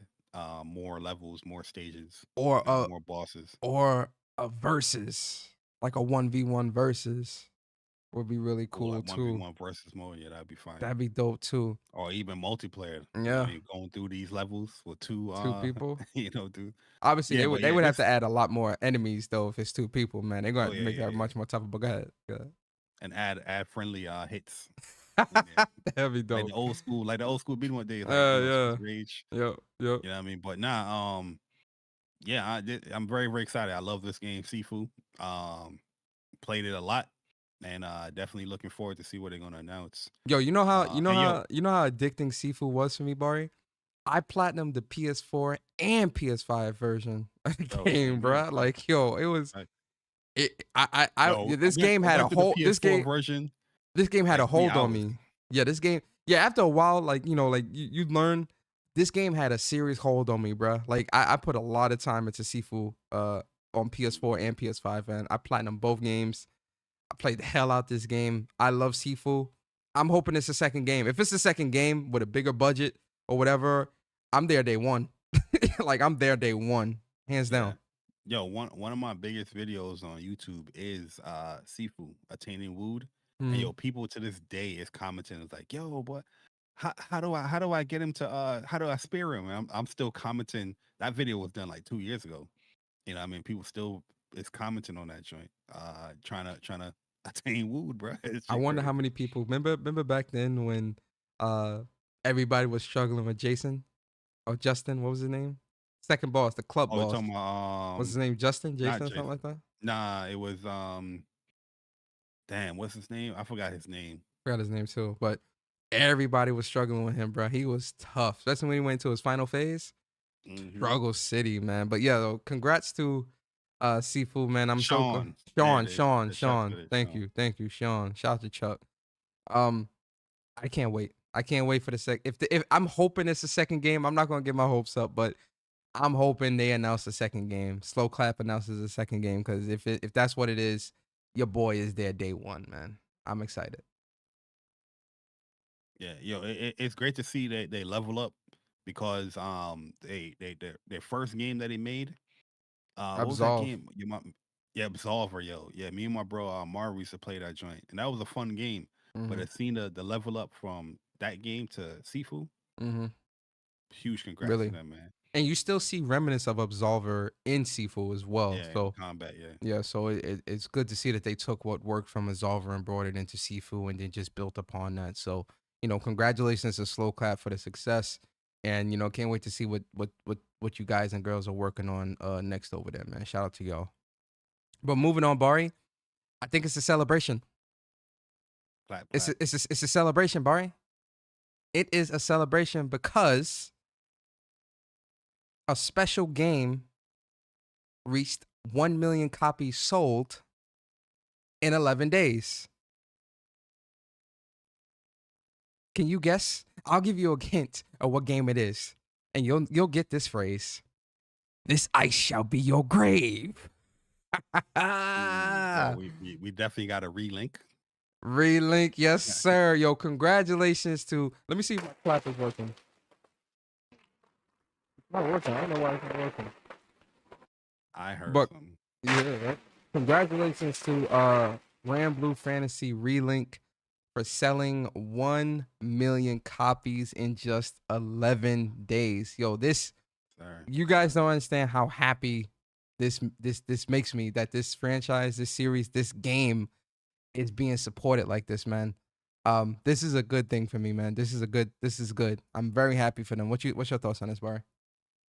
Oh yeah, I was gushing, man, when I saw this news. I woke up to it. I was like, whoa, 1 million, 11 days. It's great to see. Like I said, I love the Gran Blue franchise. Happy to see Relink is selling really well. Hopefully there's, more people get into the game. More people get into the actual lore and the story and the characters. So yeah, we can see more games come from this world. They go to other Skydoms or actually making it to. Let me not say that because that would be a spoiler, but yeah, I just want to see more. They obviously more support is coming where they added more characters. So I'm very excited to see like Seofon and Twien come. And yeah, hopefully we get more of those, eternal characters making it into Sega Grande and all that. So, or if they go back to the Fonte Grande Skydome, that would be really cool as well, man. So yeah, that's happy to see people buying it. A lot of people playing it on both platforms. It's very, very easy to get into matches, find people. Hopefully they do fix the, matchmaking because it can get wonky, especially with friends. That be confusing me sometimes. But yeah, I'm just happy to see a game like this sell because like I was anticipating it. I love this game a lot, and just to see that it sold over 1 million made me very, very happy. No lie. Yeah, yeah, I think it's a good thing. Congrats to Side Games, man, because this game has been in development uh hell for a minute man. because Long at time. first Platinum Games was making this game, but then they switched to Side Games, and now it's it took even longer to make the game, and they had to delay it and this and that. And so I'm just happy to see that this game is seeing a lot of success right now, so quickly. And the game is jam packed with a lot to do. Like you're easily going to put 100 hours and 100 plus hours into this game. Easily, Um, easily. with between the story and the end game content and building up your characters and stuff like that. And the combat's really fun. The game looks beautiful. It runs well. Um, yeah, I'm happy for them. So big congratulations to Side Games and the team, man. Congrats. Yo, and then shout out to Henzu Hattori, man. 8 months as a member of WUPS Nation. He said, "Morning to the best PlayStation podcast and nation. Hope you're doing well. Enjoy this weekend by spreading democracy." And then he says, "Bari, do your part better." Gotcha. Spreading democracy. All right, man. Shout out to Henzu, man. Appreciate you, bro. Shout out to you, man. Handsome, man. All right, Bari, moving along, bro. Moving along because I have to ask you a question, Bari. Mm. Is this the way? I'll ask the question again. Is this the way? Because if it ain't the way, it better get the way because we getting a Mandalorian first-person game. Don't get away from yourself. Nah, stop. This is the way. But apparently, Respawn Entertainment is developing a first-person Star Wars Mandalorian game, and it's in the early stages of development. And this is being reported by Jeff Grubb. Shout out to Jeff Grubb, man. Appreciate you, bro. Snacks. According to sources, the game will see the player take control of Mandalorian bounty hunter. Set during a time when the Galactic Empire is dominating across the galaxy. It's your job as a bounty hunter to capture bounties, dead or alive, for cash rewards. How you feel about this? How you feel about the game? How you feel about, it being Mandalorian? How do you feel about it being Respawn? Are you excited? What's up? Oh yeah, shout out to Jeff Grubb. He was a guest here on WUPS. Hopefully we can get him back one day. Talk Yes, about some man. stuff. But yeah, I'm excited for a Mandalorian game. At first, when I saw it's going to be like a first-person game, I'm like, but I think a Mandalorian game can work in first person because he's mostly shooting, his gun or, from his hands or, his rocket. But yeah, I'd have definitely loved like a dual perspective Mandalorian game, but I'm very much open for a story first person Mandalorian game. So yeah, love the Star Wars franchise. And yeah, Mando. You know what I'm thinking about too? Which Mandalorian are they doing? Are they? It's Go unclear. ahead. It's unclear who, like, if it's gonna be like Bo-Katan or some of the other ones. We don't know. But the for me at least, the fact that it's Respawn gives me a little bit more confidence because Respawn I think did a really good job with Titanfall, and Titanfall had a lot of that movement and stuff like that. Especially Titanfall 2. Titanfall 2's story was fantastic, man. I loved the hell out of that game. Platinumed it, enjoyed it. So I'm being open minded. I agree too, though. I would have rather wanted a third person approach to this game, but because it's Respawn, I'm giving them the benefit of the doubt, and I'm like, all right, fine, whatever. We'll still try it and see what's up. See the gameplay. So we'll see. Oh So- yeah. Respawn makes really fun stories. They understand like, okay, we can be upbeat, we can get serious, we can get crazy. Mm-hmm. So yeah, I'm definitely interested in it because of Respawn. But hopefully the game, when it releases or whenever it releases, there's no bugs or performance issues with it. Mm-hmm. You know. Yep. But other than that, yeah, I'm pretty excited for it. Yes, sir. Damn, Bari, this is definitely gonna be a quick show. We at the last bit of news. Hey man. So the it's last gaming season. Yes, sir. So the last bit of news, this is actually going to be relatively quick. But, you know, it's just a reminder, because Bari did mention it earlier, but I'll just re-mention it again. For Gran Blue Fantasy versus Rising, there is a new character coming.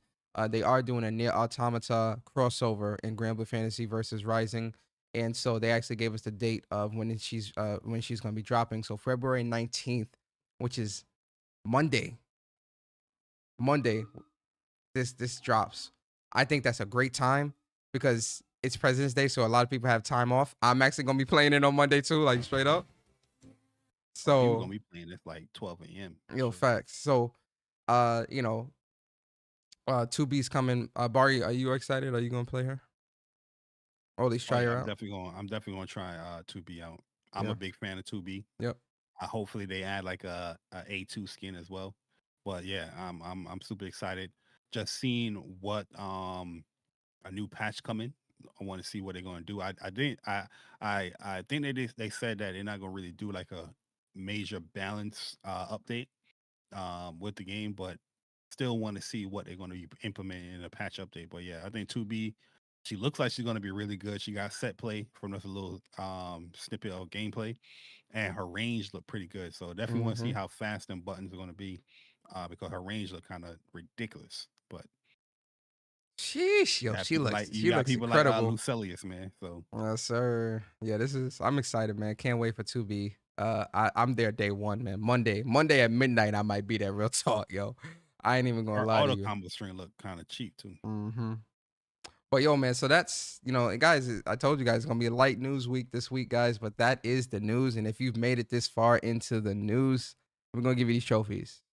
We're gonna give you these trophies because it's a good time right now, guys. It's a good time right now. It's a great time, man. So, you know, big shout out to everybody that's made it so far into the show, right? And you know, we appreciate y'all, man. But now we are in the discussion portion of the show. And I thought about this, Bari. I thought about this long and hard. Pause. And I was trying to decide on like what should we talk about for our discussion this week. And around Wednesday or Thursday, it came to me. I was seeing the conversations. I was seeing the articles. Oh my God. PlayStation's not releasing any first-party games in 2024. And I'm like, there we go. That's the one. 2024. That's the one. So we are going to get into it, guys, man. We are going to talk about something that has, in terms of, well, here's the question. I'll ask the question like this, right? But I have to paint the picture, Bari. Can I paint the picture? Can I get on my Bob Ross? Before you ask the question, I feel like you should actually read. I am. What they're saying. That's what I'm saying. Can I paint the picture? I want to paint the picture. Let me paint the picture. See, you getting ahead of me, Bari. You getting ahead of me, Mr. J Bari. Do I need to get Mr. Game Politician back out now? Hold on now. Man. Don't have me sick on you. To an avid painter of the picture. Yeah. I'm just trying to let you know. Set it up. All right, so let me read exactly what's being said from PlayStation in regards to what's been circulating, and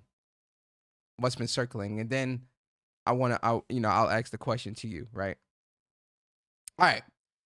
So, within PlayStation's quarterly earnings report, they said something that really sparked a lot of outrage, a lot of concern, a lot of whatever you want to call it, within the community.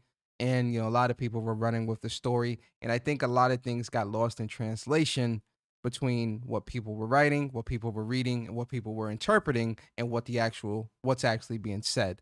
So let me paint the picture, and then Bari, I'll ask you the question. We'll have a conversation. So in the report, they said something about first party, and obviously, first party as in like, PlayStation owned studios, not the second party or third parties, first party, their studios and releasing. So it says, regarding first party software, we aim to continue to focus on producing high quality works and developing live service games. But while major projects are currently under development, we do not plan to release any new major existing franchise titles next fiscal year. Why you put emphasis on that? Because because that's the part where I'm going to tackle, and that's gotcha. Because that's the part where people are getting things misconstrued and things are getting lost in translation. So I had to say it. Existing franchise titles next fiscal year, like God of War Ragnarok and Marvel Spider-Man 2. Bari.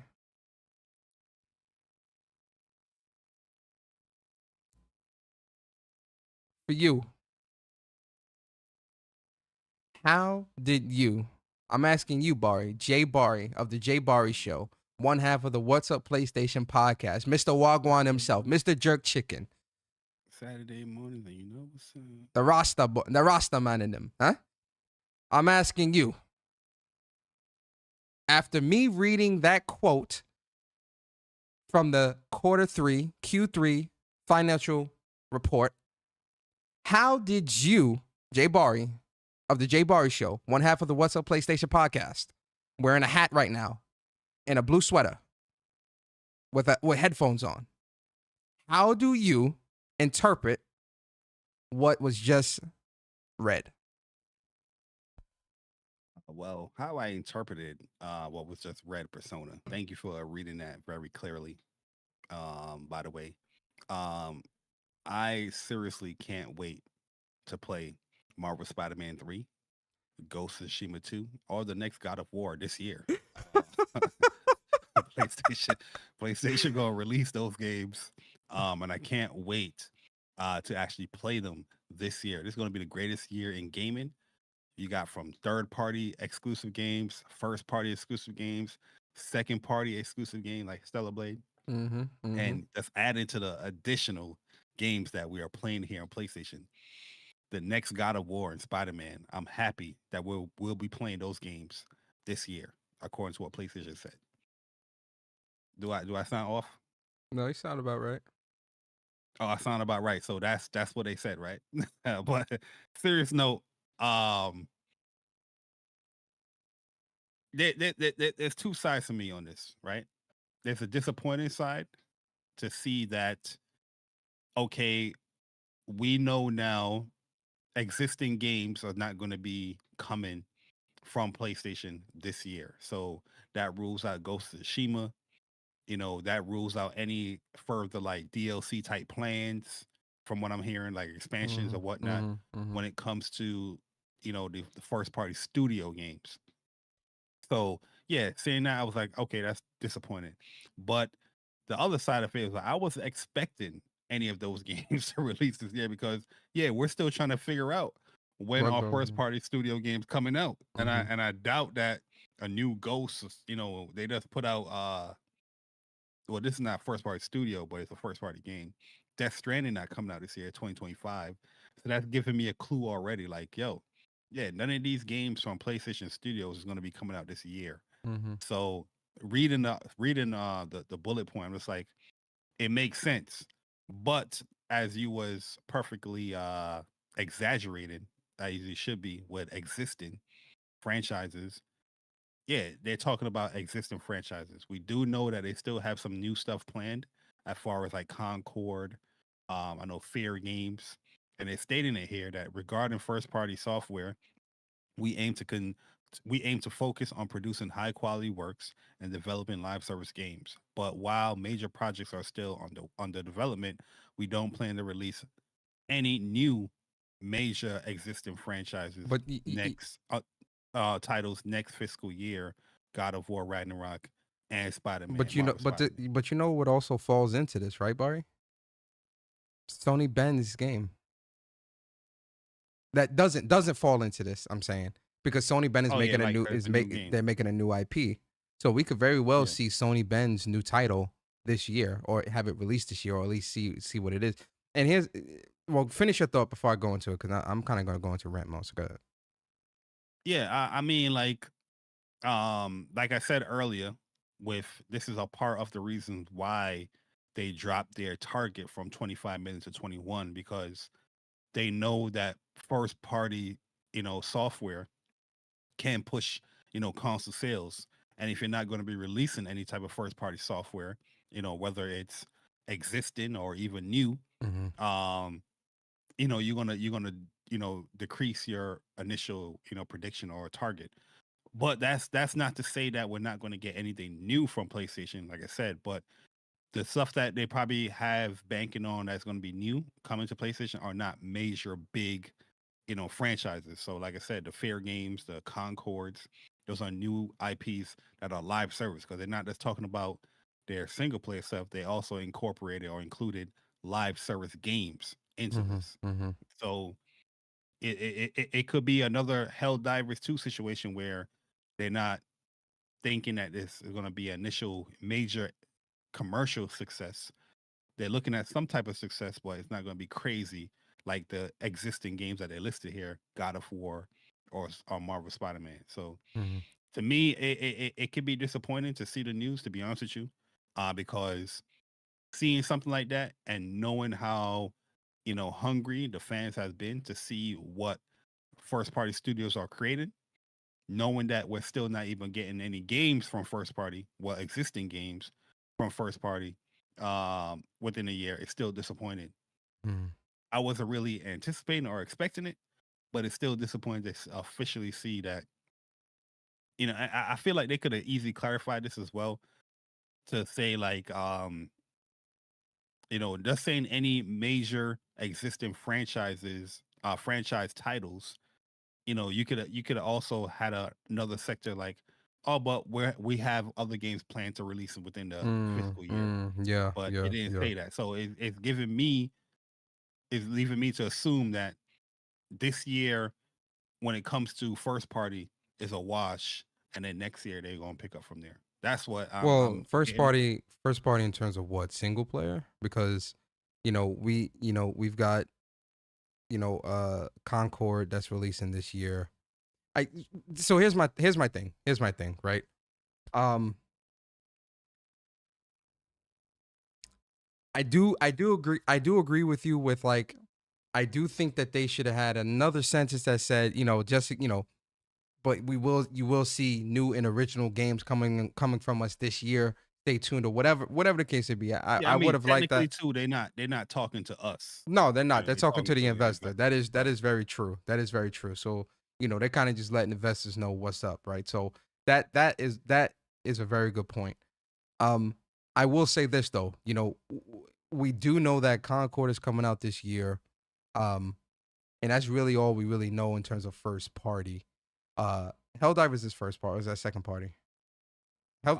First party, yeah, because they own the game. Yes, the Helldivers, we know that came out. That's one game, and then Concord. Those are two live service games, right? That we know that are releasing this year from PlayStation. I do think that part of the reason why I think people are probably over. First of all, I do think that people kind of took this and ran with it a little too hard. Where it's like, oh, no games are releasing this year from PlayStation. It's like, no, they never even said that.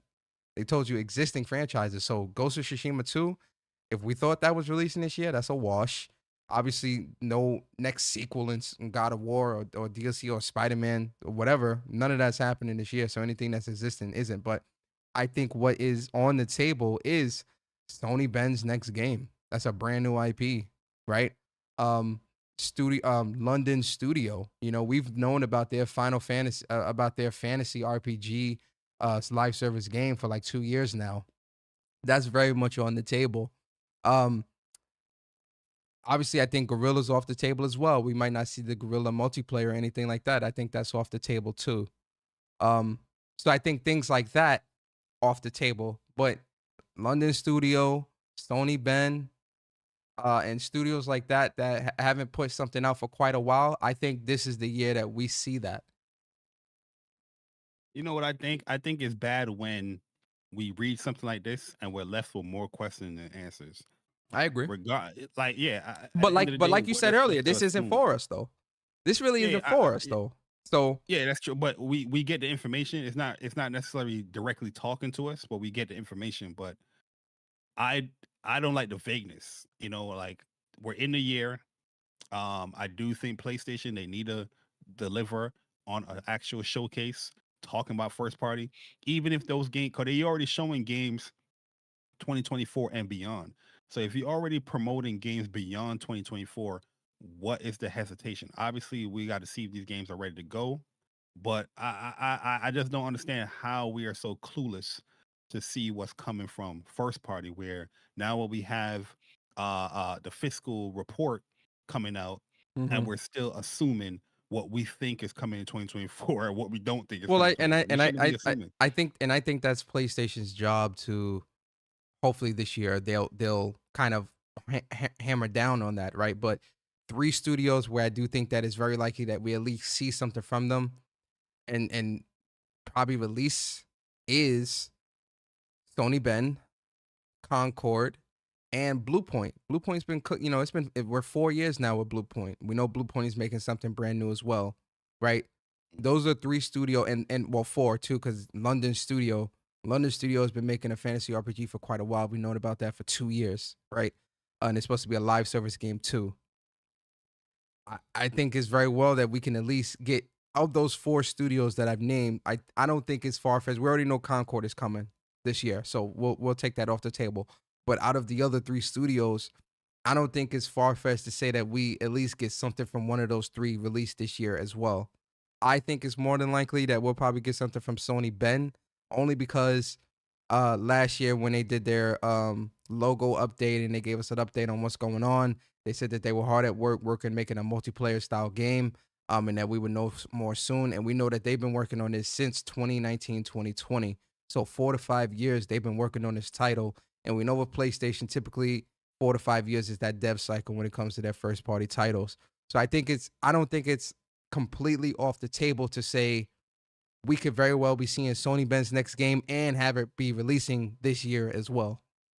So if we look at the year, but I do agree with you as well that I do think this year, PlayStation definitely needs to lay that map out, bro. I'm gonna keep saying the same thing. I don't care. They need to lay that map out for sure.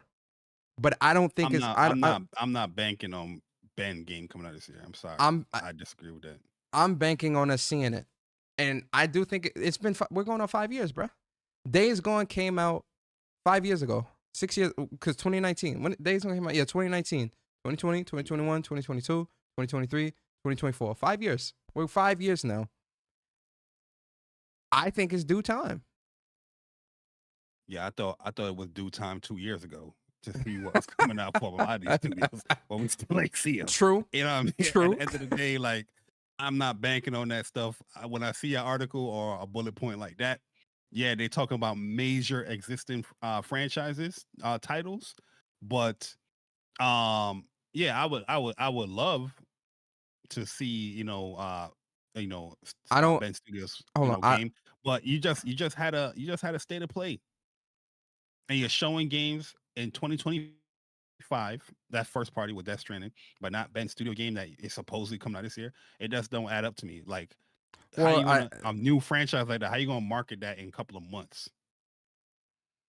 I mean, look, obviously we know that their marketing cycle is very different now because, before they were showing games 2 or 3 years out, and would showing those are existing games though. No, I'm talking about in the past. Guerrilla wasn't Horizon wasn't an existing game when they announced the first game back in 2015, 2016. What I'm saying is with PlayStation, we're looking at a very different PlayStation now where they're not doing that. And I don't agree with that either. But what I'm saying is we could very well see a showcase this year, probably in the May timeframe again, where they do show off Concord, where they do show off Ben's new game or something like that, and those 2 games released within a year.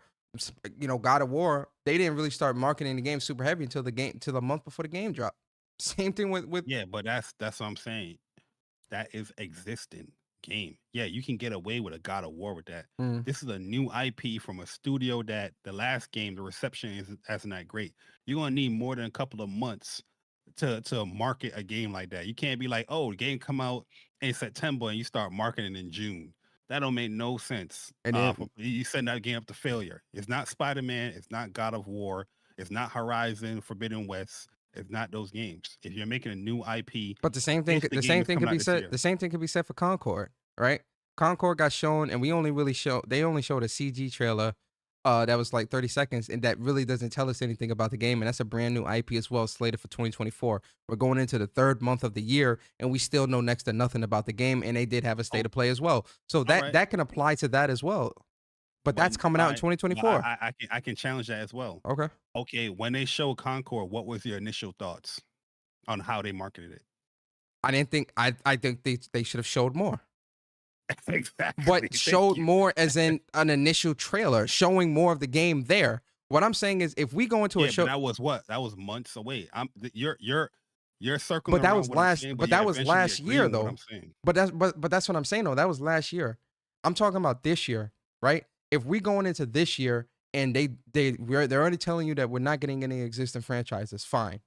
But if there is a showcase that's happening later this year towards the spring summertime, I think from spring to the end of the year, there's more than enough time for them to market at least 2 more games. No. So what you're saying is we're only going to get Concord for this year. That's it. That's what you're saying? I'm not saying that at all. I'm saying that. So my question to you is, how many games do you think we get from PlayStation first party studios this year? We're already going into March. Brother, I'm not thinking nothing. I already said what I said when I read that bullet point. It is too much assuming and thinking. I don't want to assume or think. I want to know. I want to know. I want to know as well. I want to know as well. My whole point is we're thinking and we're assuming because we want to feel good about what PlayStation going to release. They should have had they had an ample opportunity of what is coming, or they had the ample time to show what was coming in 2024 with this state of play. Not saying this is the only state of play, but if you're showing games in 2025, and if you think that Sony Ben games coming out this year, it don't add up. No. I don't think Sony Ben's game is coming out this year. I'm saying it's looking at the development cycle and the time frame between Days Gone and their next project, or what we have coming from them. I'm saying that Sony Ben, taking an estimated guess, educated guess, looking at the development cycle and looking at the time frame since their last project, it wouldn't be far-fetched to see for PlayStation to go and be like, oh, Ben, you're up next. That's what I'm saying. Did you think that last year? I thought that last year. And what happened? And obviously it didn't happen. No. But there's nothing else. So then, if that's the case, then it's like, look, we don't know. I don't know. None of us know. But that's why I'm saying we need to know.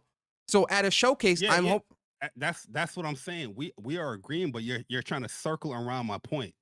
I'm saying that, yes, if you're looking at traditional dev cycles, yes, I agree with you that these games are supposed to be shown.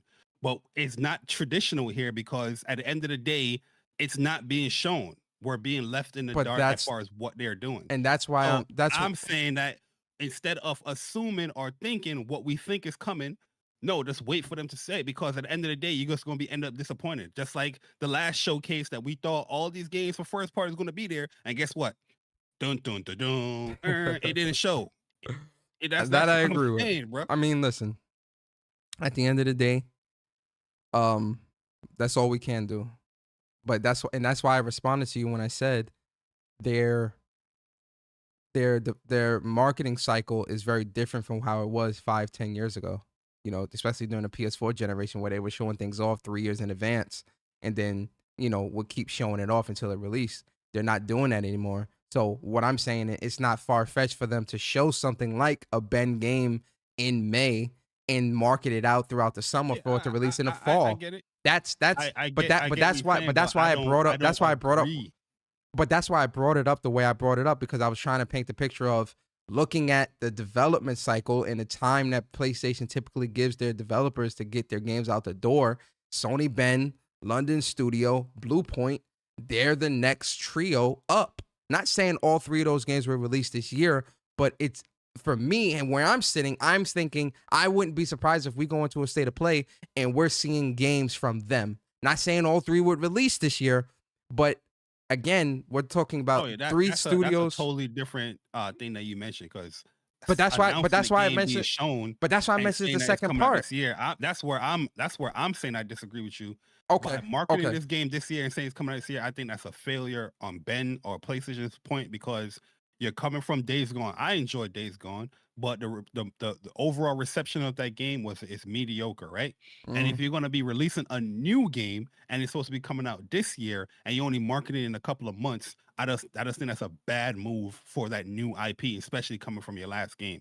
Okay. That's a different conversation by just saying, oh, you're marketing. That's why I mentioned the second part, though. So I think it was probably just miscommunication, because I do agree with you that I'm tired of sitting, we're all tired of sitting here guessing.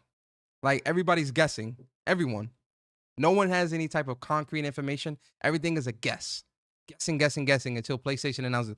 The only thing we really know from a first-party perspective outside of Helldivers 2 is Concord, which we really know next to nothing about that. And I do think that the state of play that we just had would have been a great time for them to show that off and give us a new trailer to get us hyped and go throughout the year. But that's why I mentioned the second part of how PlayStation is marketing their games, their marketing cycles, from what we've seen with Spider-Man, God of War, and even Horizon.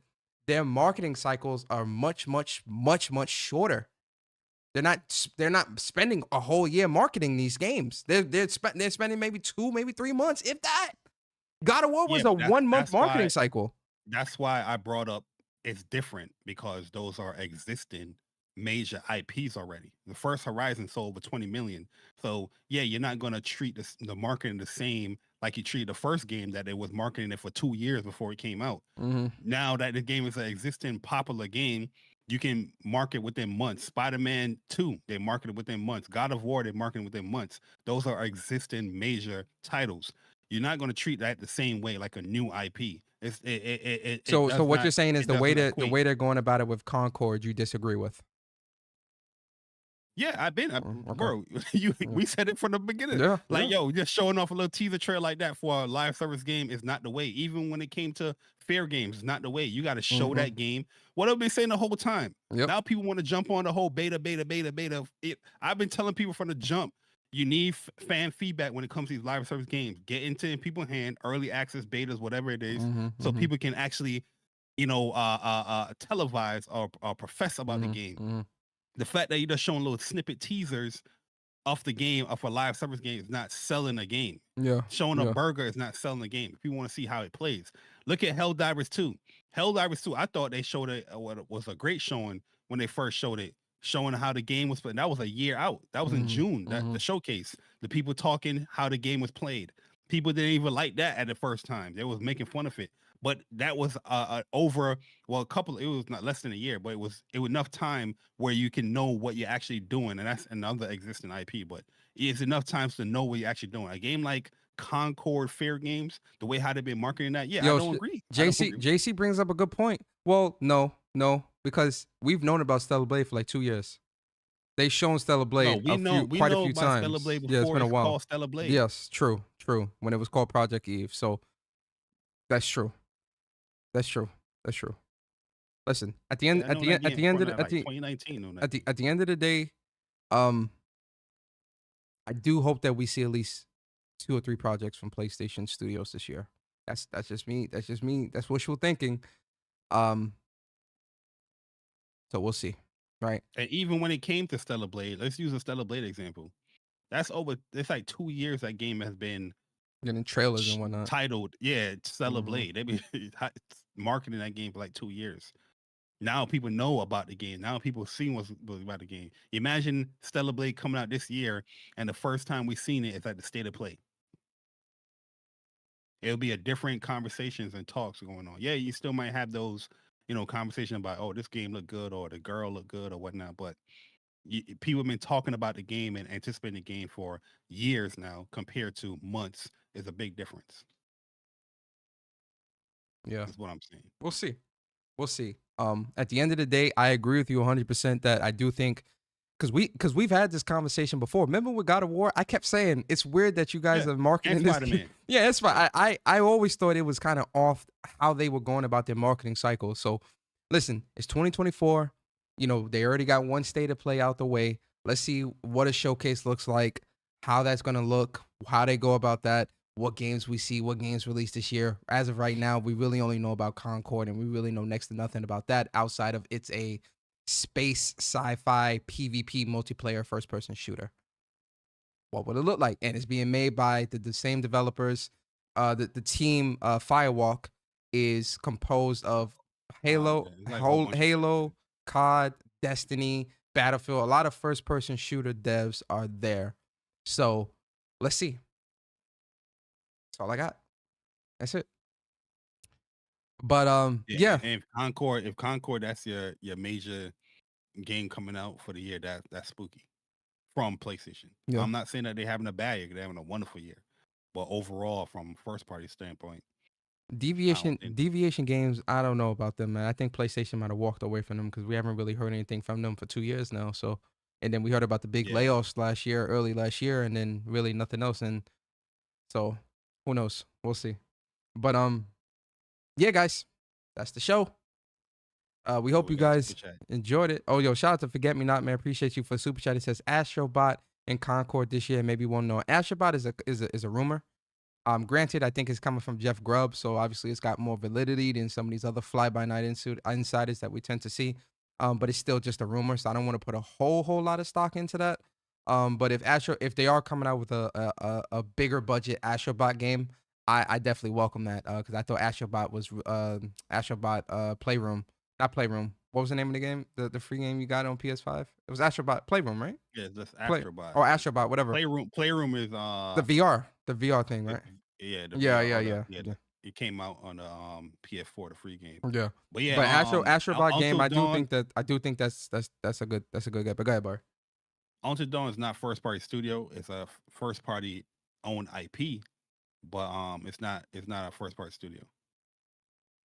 Yep. But listen, guys. At the end of the day, I just want better when it comes to transparency from PlayStation, where it leaves less guessing and assumption and more factual information. Like, okay, now we know what is actually coming out. The fact that we're in February and we don't know what's coming out in 2024, to me, it's spooky. Yeah, that's just me. I don't know. A lot no, of I people agree. disagree, but I that's agree. just me. I agree 100%. But listen, guys, if you've made it this far in the show, we're going to give you some trophies. Oh, yes, the trophies. Oh, yes, the trophies. And then, of course, that lovely, lovely platinum. Yo, you guys, 153 platinums. Y'all are getting up there, man. Soon, y'all going to be at 200 platinums. But, yo, we are at the end. Trophy hunters. Yo, facts, man. But, yo, listen, we are at the end of the show, guys. And we about to get into the outro. So, Bari, let the people know what you got coming, to your channel, where they can follow you and all that good stuff, bro. Yeah, man. So yeah, coming to the channel. But first and foremost, appreciate everyone coming through, hitting the like button, sharing the stream out. Thank you for supporting What's Up PlayStation once again. Got some stuff planned for this year that I think you guys are gonna like, and just thank you for sticking with us and staying with us within this journey. And yeah, I think you guys are going to be pretty excited for what's to come in 2024. As for me, you can find me J Bari on YouTube, JBari _ on Twitter. As far as the channel, got a lot of Grand Blue stuff still coming, like I promised. That stuff is still coming. Got some boss fights that going to be uploading. I'm going to have my review out next week as well. And also talking about this builds in itself, overall overview and how to customize and make a great build in the game. I have the video clips ready to go. I just need to make the commentary for that stuff. The Final Fantasy VII Rebirth, the Waiting Room series, that stuff is coming as well. All those videos have been recorded. I'm just gonna upload them like throughout the next week. You know, Monday. Well, Monday is gonna be an upload, most likely Wednesday, and another one during the weekend, and then the final one will be out next Monday before the game come out. But yeah, that's pretty much it for me. So be on the lookout for the review for Grand Blue Fantasy Relink and a lot of gaming stuff. But yeah, J Bar show will return next week as well. So Wednesday at 5:30 p.m. You know, we got a lot of stuff to talk about over there as well. But Yes, sir. yeah, appreciate it, guys. Sean Layden, next month. Can't wait to talk to Sean once again. It's going to be an honor and a pleasure to just sit down and you know, wrap it up with Sean. But yeah, we got some things we got to talk about, man. We got some things we want to talk about. Act. So hopefully you guys are there for that episode. If you don't mind, share it out, let the people know. And yeah, it's going to be a good one. Yes, sir. Yes, sir, man. Yo, definitely support, you know, Bari, man. Follow him on Twitter and all that good stuff. As for me, man, I was your host this week, man. Persona, Gaming with Persona is my YouTube channel, and you can follow me. You can follow me on Twitter at Persona Speaks, right? So for me, the content that I got coming to my personal channel is I am going to be streaming. So this weekend is Helldivers weekend. So I'm streaming Helldivers all weekend. So tonight at 6 p.m. Eastern, I am going to be streaming some more Helldivers tonight, man. Trying to take down these automatons, these terminides and whatnot. And it's open lobby. So if anybody wants to come through and play and we chop it up and have a good night, man, like, you know, for sure, definitely everybody is welcome to come through and play, right? So we're going to be streaming that tonight. We're going to be streaming that all weekend. Also, when Persona Speaks next week, I am going to be doing a show at some point next week as well. You know, just got to see what the lay of the land is when it comes to next week. But yeah, a lot of streaming happened this weekend from me guys. So hopefully you guys come through and we chill, rock out. So 6 p.m. Eastern tonight. Like I said, we're going to be streaming. So appreciate y'all. Right. Also, make sure you guys follow the official What's Up PlayStation Twitter at WUPS Podcast. And also, if you did enjoy the show today, definitely subscribe to the channel. And remember, guys, if you're somebody that likes to listen to other to podcasts on other streaming platforms, we're not just on YouTube anymore. We're now on Apple Podcasts, Spotify, Google Podcasts, and all of your favorite podcast and hosting platforms. So you can listen to us all over right now, right? So we do appreciate, and for those that are listening to us on Apple or Spotify or Google Podcasts, we appreciate you guys as well for coming through, rocking out with us and listening to our show. Make sure you rate the podcast, you know, leave a comment, let us know, you know, what you think and whatnot. And yeah, man, listen, we got a lot of great things, man. And yo, big shout out to Sean Layden, man. We can't wait to talk to him next month. That's gonna be a really, really, really fun show, man. And I know me and Bari, it's gonna be a great conversation. And like I said, guys, we're gonna do it right. This is our do-over.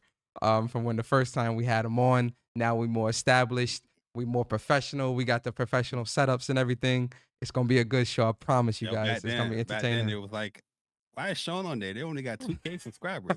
Hey, now you gotta up that to 3K. Exactly. So, for all the people that Sean is coming on, update that comment to 3K. They only got 3K subscribers. And Sean is a friend of the show, man. Sean listens to the show, guys. So he's a friend of the show, man, and he's a friend of the WUPS.